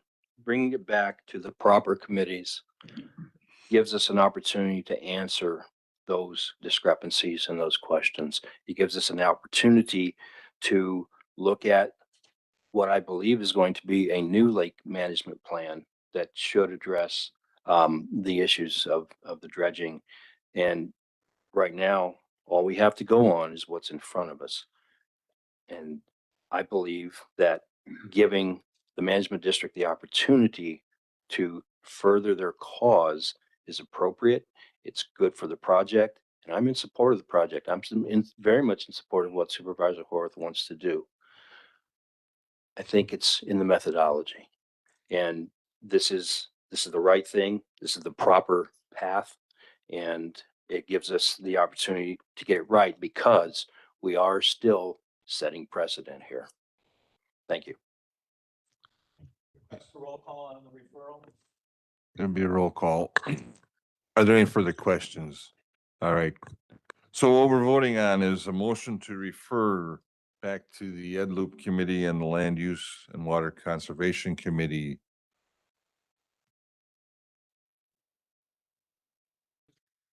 Mr. Chairman, if you could just explain again, a vote yes represents what? The vote yes means the vote, this item would be referred back to committee.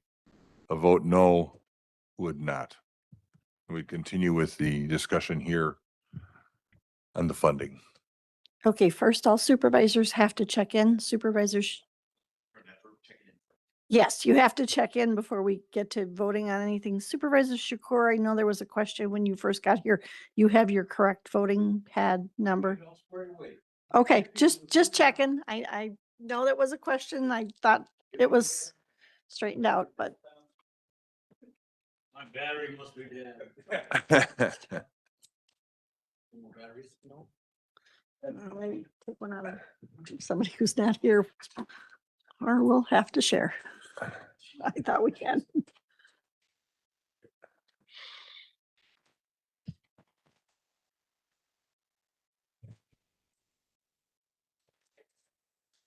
I don't know if there's any in that blue box, maybe. Okay. I don't know if there's any in there or not. 9 volt. No, you're just checking in, so you Just would check in use- first. and hit confirm. And then confirm time. Yeah. All right. Now, IT gentlemen, could you move forward? All right, now you're voting yes or no on whether or not to refer. Why am I always tired? Oh, could confirm it and then I'll verbally put you on the record. Okay. No. Okay, and Supervisor Shakur is voting no. And yes. So Says wait a minute. 9 to 10. Mm, So the motion failed.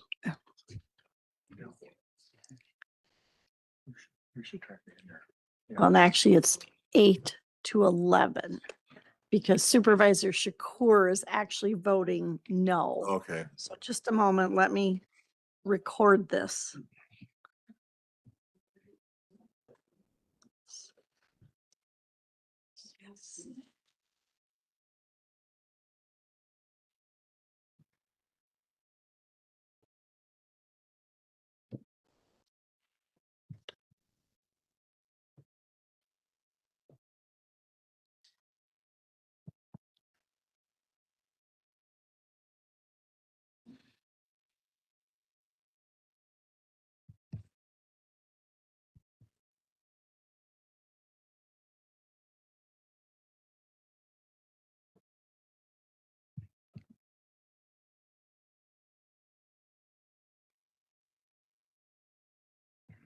So.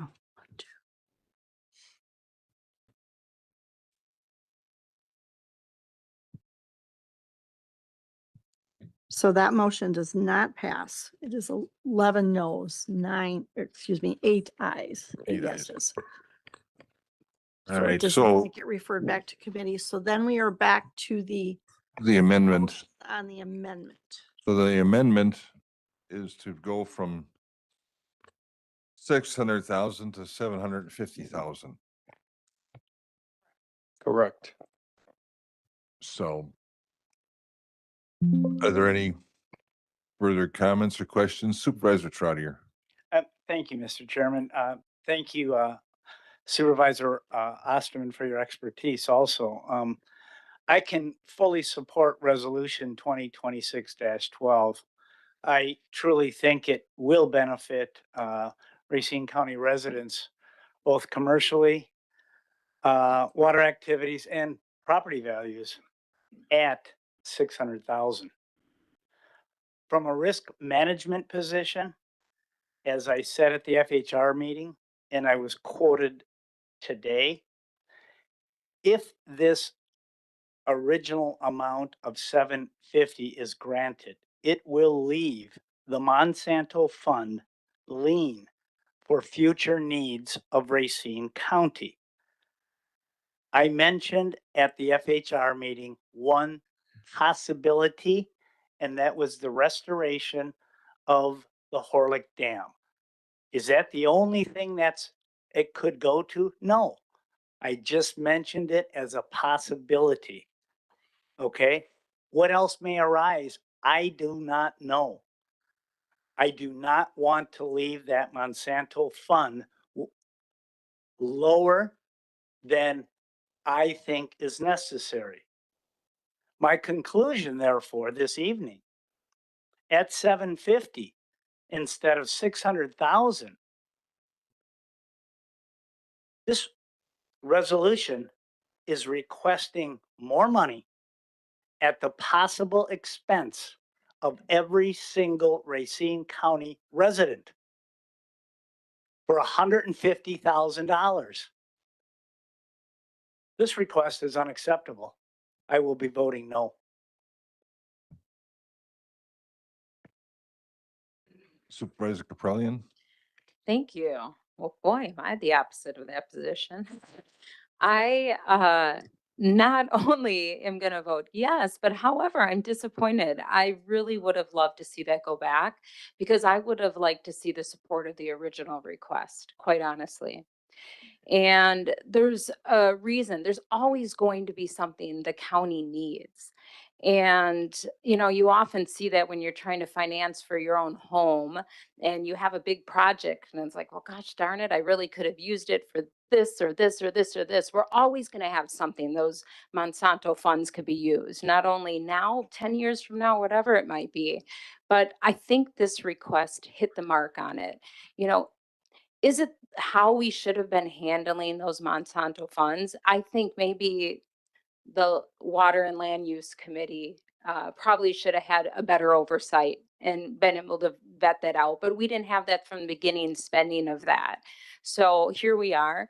I will support it because it sounds like that's the direction that this body wants to go, but I would have liked to have seen that gone back and then support the original request. Water is so important. It is absolutely so important, not only from a environmental perspective, but for a draw perspective. I'm somebody who travels the globe, and usually every single place I travel is around some body of water. And I'm not alone in that. Statistics shows what draws people, and it's water that draws people. And so I think we have a responsibility just because we're by a huge fresh water source, but we do have water in our county to keep investing in our spaces around water and our water quality. So I just wanted to add that in. A little disappointed, but I will be supporting this. Supervisor McReynolds. I will also be in support of this. And, you know, we always talk about county needing revenue. What this project will do and continue to bring in additional tax dollars to the area. I am a business owner in this district, and I see the amount of people coming in to use the waterway. There are not only Racine County residents, but from out of state that do spend a lot of money locally that we take advantage of in sales tax dollars. So again, just an added bonus for this project and keeping our waterway clean, navigable, and enjoyable for all. So again, I will be in support. Supervisor Rossi. Thank you, Chairman. I do want to say how much I respect Supervisor Wishaw's comments. I do agree with them, but actually, if you look at the net position of the county, you know, if you look at like Fisher, we operate in the red on Fisher Park. So technically, Michigan is net neutral for the county, and it does provide boat launches that all the residents can use. So I thought that was a very interesting approach. You know, looking at it that way, not what Supervisor Wishaw was saying. So I do see a great value in it. I do find it interesting that we're looking at very earmarked funds is what other projects they could be utilized for. And we have authorized so much spending over the last 6 months in software and miscellaneous items. And now we're looking at very designated funds here. And what we see is a very appropriate use of those funds. And we're figuring out other technicalities on how we could spend them elsewhere. I just find that very interesting. I think this is a great use of funds. Thank you. Supervisor Wish. Yeah, thanks. This has been a very interesting evening. But in the finance committee, I did second the motion that Supervisor Rossi made that he's making tonight. As far as assets go, look at the definition. It's not just physical places, it's people also.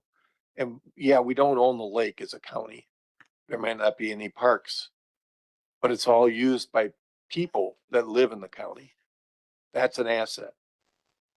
So as far as that definition goes, I can't agree with Supervisor Wishaw. I do agree with Supervisor Rossi, and I am in support of this and in support of the original resolution that was made by the chairman. So that's that's all I've got to say, and I'm tired. Thank you.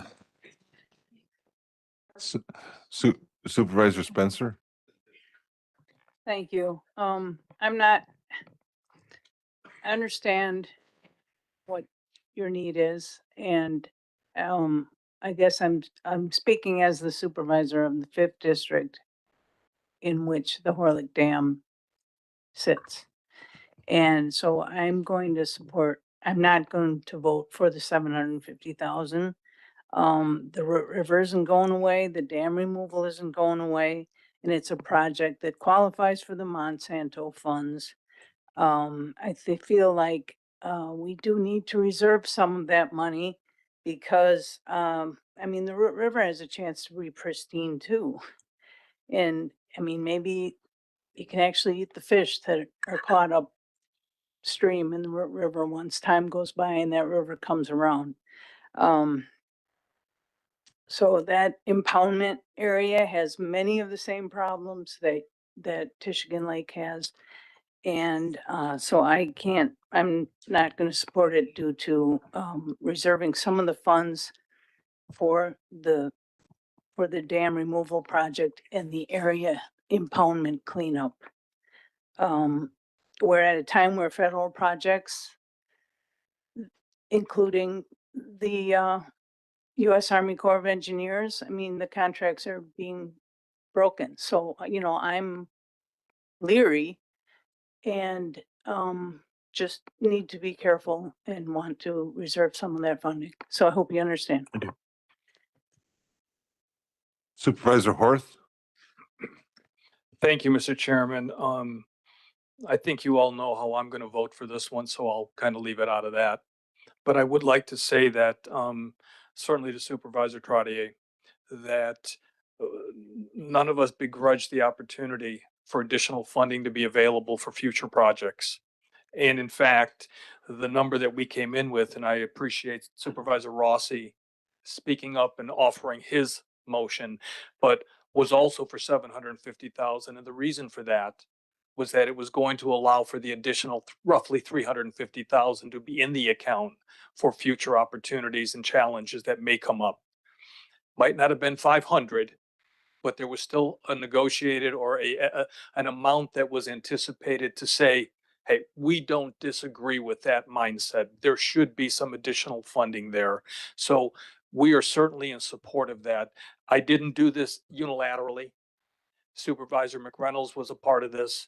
Certainly these 3 gentlemen standing before you were a part of this. So the district was certainly saying, okay, we still believe we deserve the opportunity for the $1 million. But in fairness to the process and certainly to the future, we're willing to consider this 750,000 as being the number and want to say thank you and say thank you to everybody in this room tonight sorry, Supervisor Wish, we're all getting tired now. And I will tell you that I appreciate everybody's passion and engagement in these conversations and just want to thank you all. Voting yes or no, it doesn't matter. We want to move this forward for purposes of trying to benefit the residents of not only Racine County, but in specific on this project, certainly the town and village of Waterford. But keep in mind, you heard something that seems to be sometimes a little overlooked. And that is that whatever gets done in that northwestern corner of Racine County vis-a-vis the Fox River will benefit all the rest of Racine County because of the value of the improvement to the water that will be getting dispersed. I am done. Thank you. Supervisor Miller. Thank you, Mr. Chairman. Just for the record, I would like to clear up an important question was raised during public comments about whether the Monsanto money could be used for the Horlick Dam project. And at committee, I believe, Vice Chair Meyer indicated that he had spoken to Corporation Counsel, and I verified with Attorney Kidd tonight that money from the Monsanto account could be used for the Horlick Dam project. So I think it's important just that that be cleared up on the record. Thank you. Mr. Chairman, if I could have 15 seconds. Yeah, no. Okay, thank you. Supervisor Osterman. Yes, thank you, Mr. Chairman. How much is in the fund right now? Director Zimmer. Pretty exact if we can. $1,103,228. No, sir, we have added interest since then. I have an updated fiscal note for the 750,000. If this is approved, then the finance committee will need to convene to approve the fiscal note. It has the updated amount, 1,120,000. We had 2 months of interest added since then. Okay. All right. Corporation Counsel, can I amend the amendment?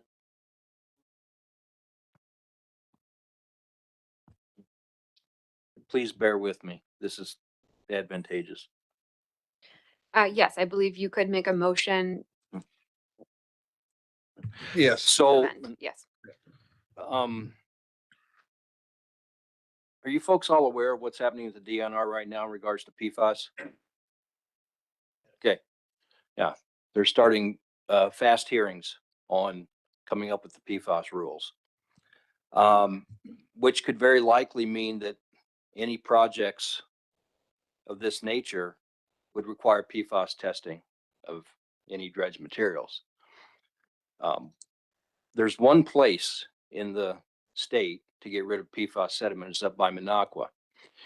That turned a $5 million project in Milwaukee County to a $45 million project overnight when they discovered PFAS. I believe that we need some flexibility in the specification of what this money would be used for. Before I talk about the 750,000, because you need some flexibility in using this money, potentially, I would move to amend the amendment to strike the word drawdown dredging on line 13 and insert waterway improvement, and the same to be held on line 22 at the end, strike drawdown dredging and insert waterways improvement project. Second. Thank you. I was hoping. Okay.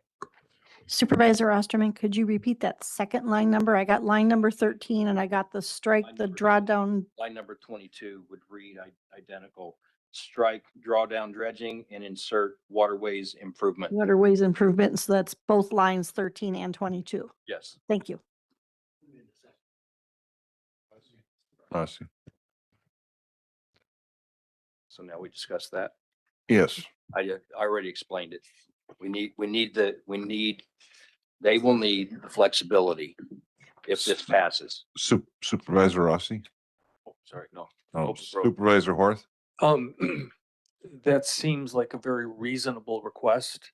I guess just so that it doesn't materially change what the intent is of this effort, I would probably look to the members of the WWMD to respond to that, if that would be appropriate, on a brief response, Sure. Rather than us making that decision right now, especially with you still here.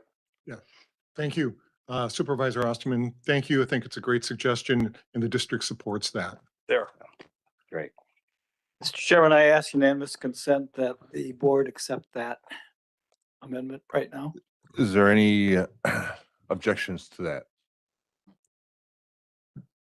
Seeing none, we will change the word on line 13 and 22, the words drawdown to waterway improvements. So we're back to the motion to increase the funding to 750, or the amendment to increase the funding from 600,000 to $750,000. Are there any questions, comments? Chairman requesting a roll call. Okay. So, Mr. Chairman, I just Supervisor, wanted to say that I've been in support of this project all along. Right? And no matter which way this goes, I beg you guys, please partner with us, please work with us, come to me, come to Chad, and let's really put a cohesive group together. I've always felt like we should get what we need before we get what we want. The Horlick Dam is a need. We have a 14-year-old DNR order to repair that dam. If we don't do it, and if we don't follow through with it, or if we stop the project, they will come in and do it, and it will cost us a heck of a lot more. Okay? So we need to be cognizant of the fact that monies have to sit back for that eventuality. And if this PFAS question comes up, that may come up here, it could still come up for the Horlick Dam. So we want to keep some monies behind this, okay? And I feel like $750,000 is not enough to do anything out at the Waterford site beyond the 600. That $150,000 is not going to make much difference, but we still need to get what we need and before what we want. Horlick Dam is a need. The Waterford project is a want. And out of the other side of my mouth, I will tell you that it is so important to look at everything on a watershed-wide base, a regional basis. Stop this east and west stuff. We're all in this together. What's good for the Waterford waterways is good for the river, is good for the city, is good for the county, and vice versa.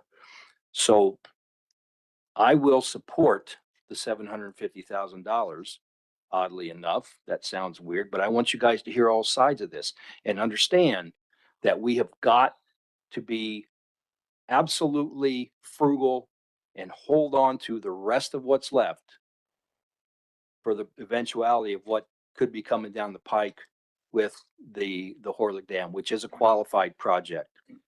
And stop this nonsense of they got theirs, now I want my piece. Right? It's over now. That money sits, it's supposed to serve that purpose. Okay? So I'm in support of it. Thank you, Supervisor Rossi, for that friendly amendment, that edit change on that. It's going to be important for Waterford. I'm in support. Thank you. oh, go ahead. I'm sorry, Mr. Chairman, but I need to just point of clarification. Supervisor Osterman, I think the choice of terms is what I'm reacting to, that the Horlick Dam is a requirement and the Waterford Waterway Management District is a want. We're talking about the funding. We're not talking about the verbiage. That's a little out of the germane. Well, Because let me finish. Let's talk about the funding. Let's stay in one portion, because I mean, I've already said my comment. Thank you. okay, so this is a simple majority vote to increase the funding from 600,000 to 750,000 vote, and we're gonna have a roll call vote. So why don't you cue us up?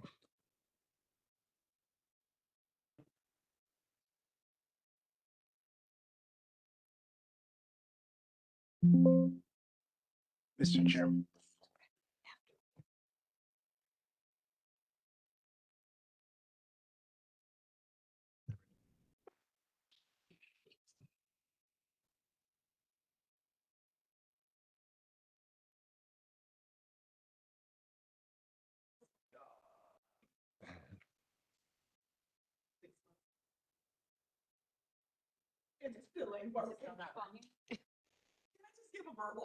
Yes, you can.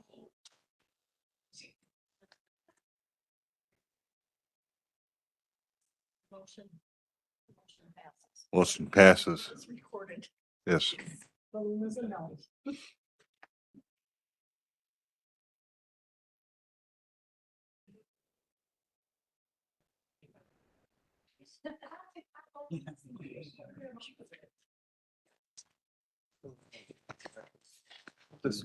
Yeah, you gotta bring the. Mr. Chairman, now that the main motion has been amended, that in the opinion of the finance director, do we need a new fiscal note? Okay, so, but you want the committee to approve that? Yes, please. Yeah, that's, yeah. Yeah, I was, spoke with Corporation Counsel Michael Landstrup earlier today, and the committee does need to convene to approve the new fiscal note before voting on the new resolution. And I sent it to IT so I can display it on the screen. I can also email it to the group. I'm not able to access a printer.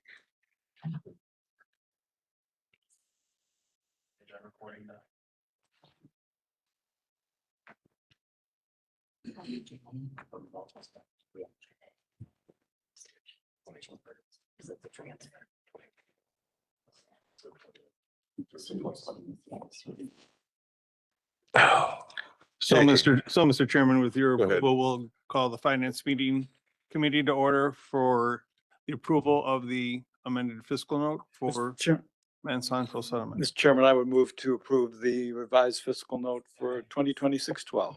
So a motion seconded to approve the amended fiscal note. Any further discussion? No other discussion? All those in favor signify by saying aye. Opposed? Hey, motion carries. One no. Okay. So now we're gonna, are you ready?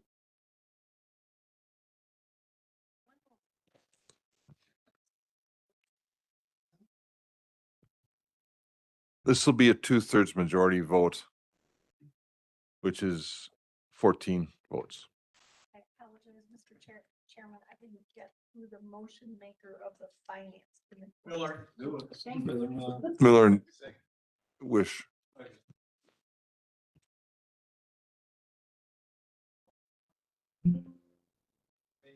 The main motion, we're voting to approve $750,000 for the Monsanto money going to the Water Management District.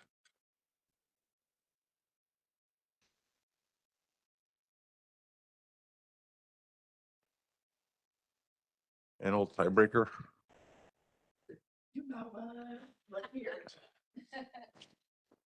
Yes, no, okay.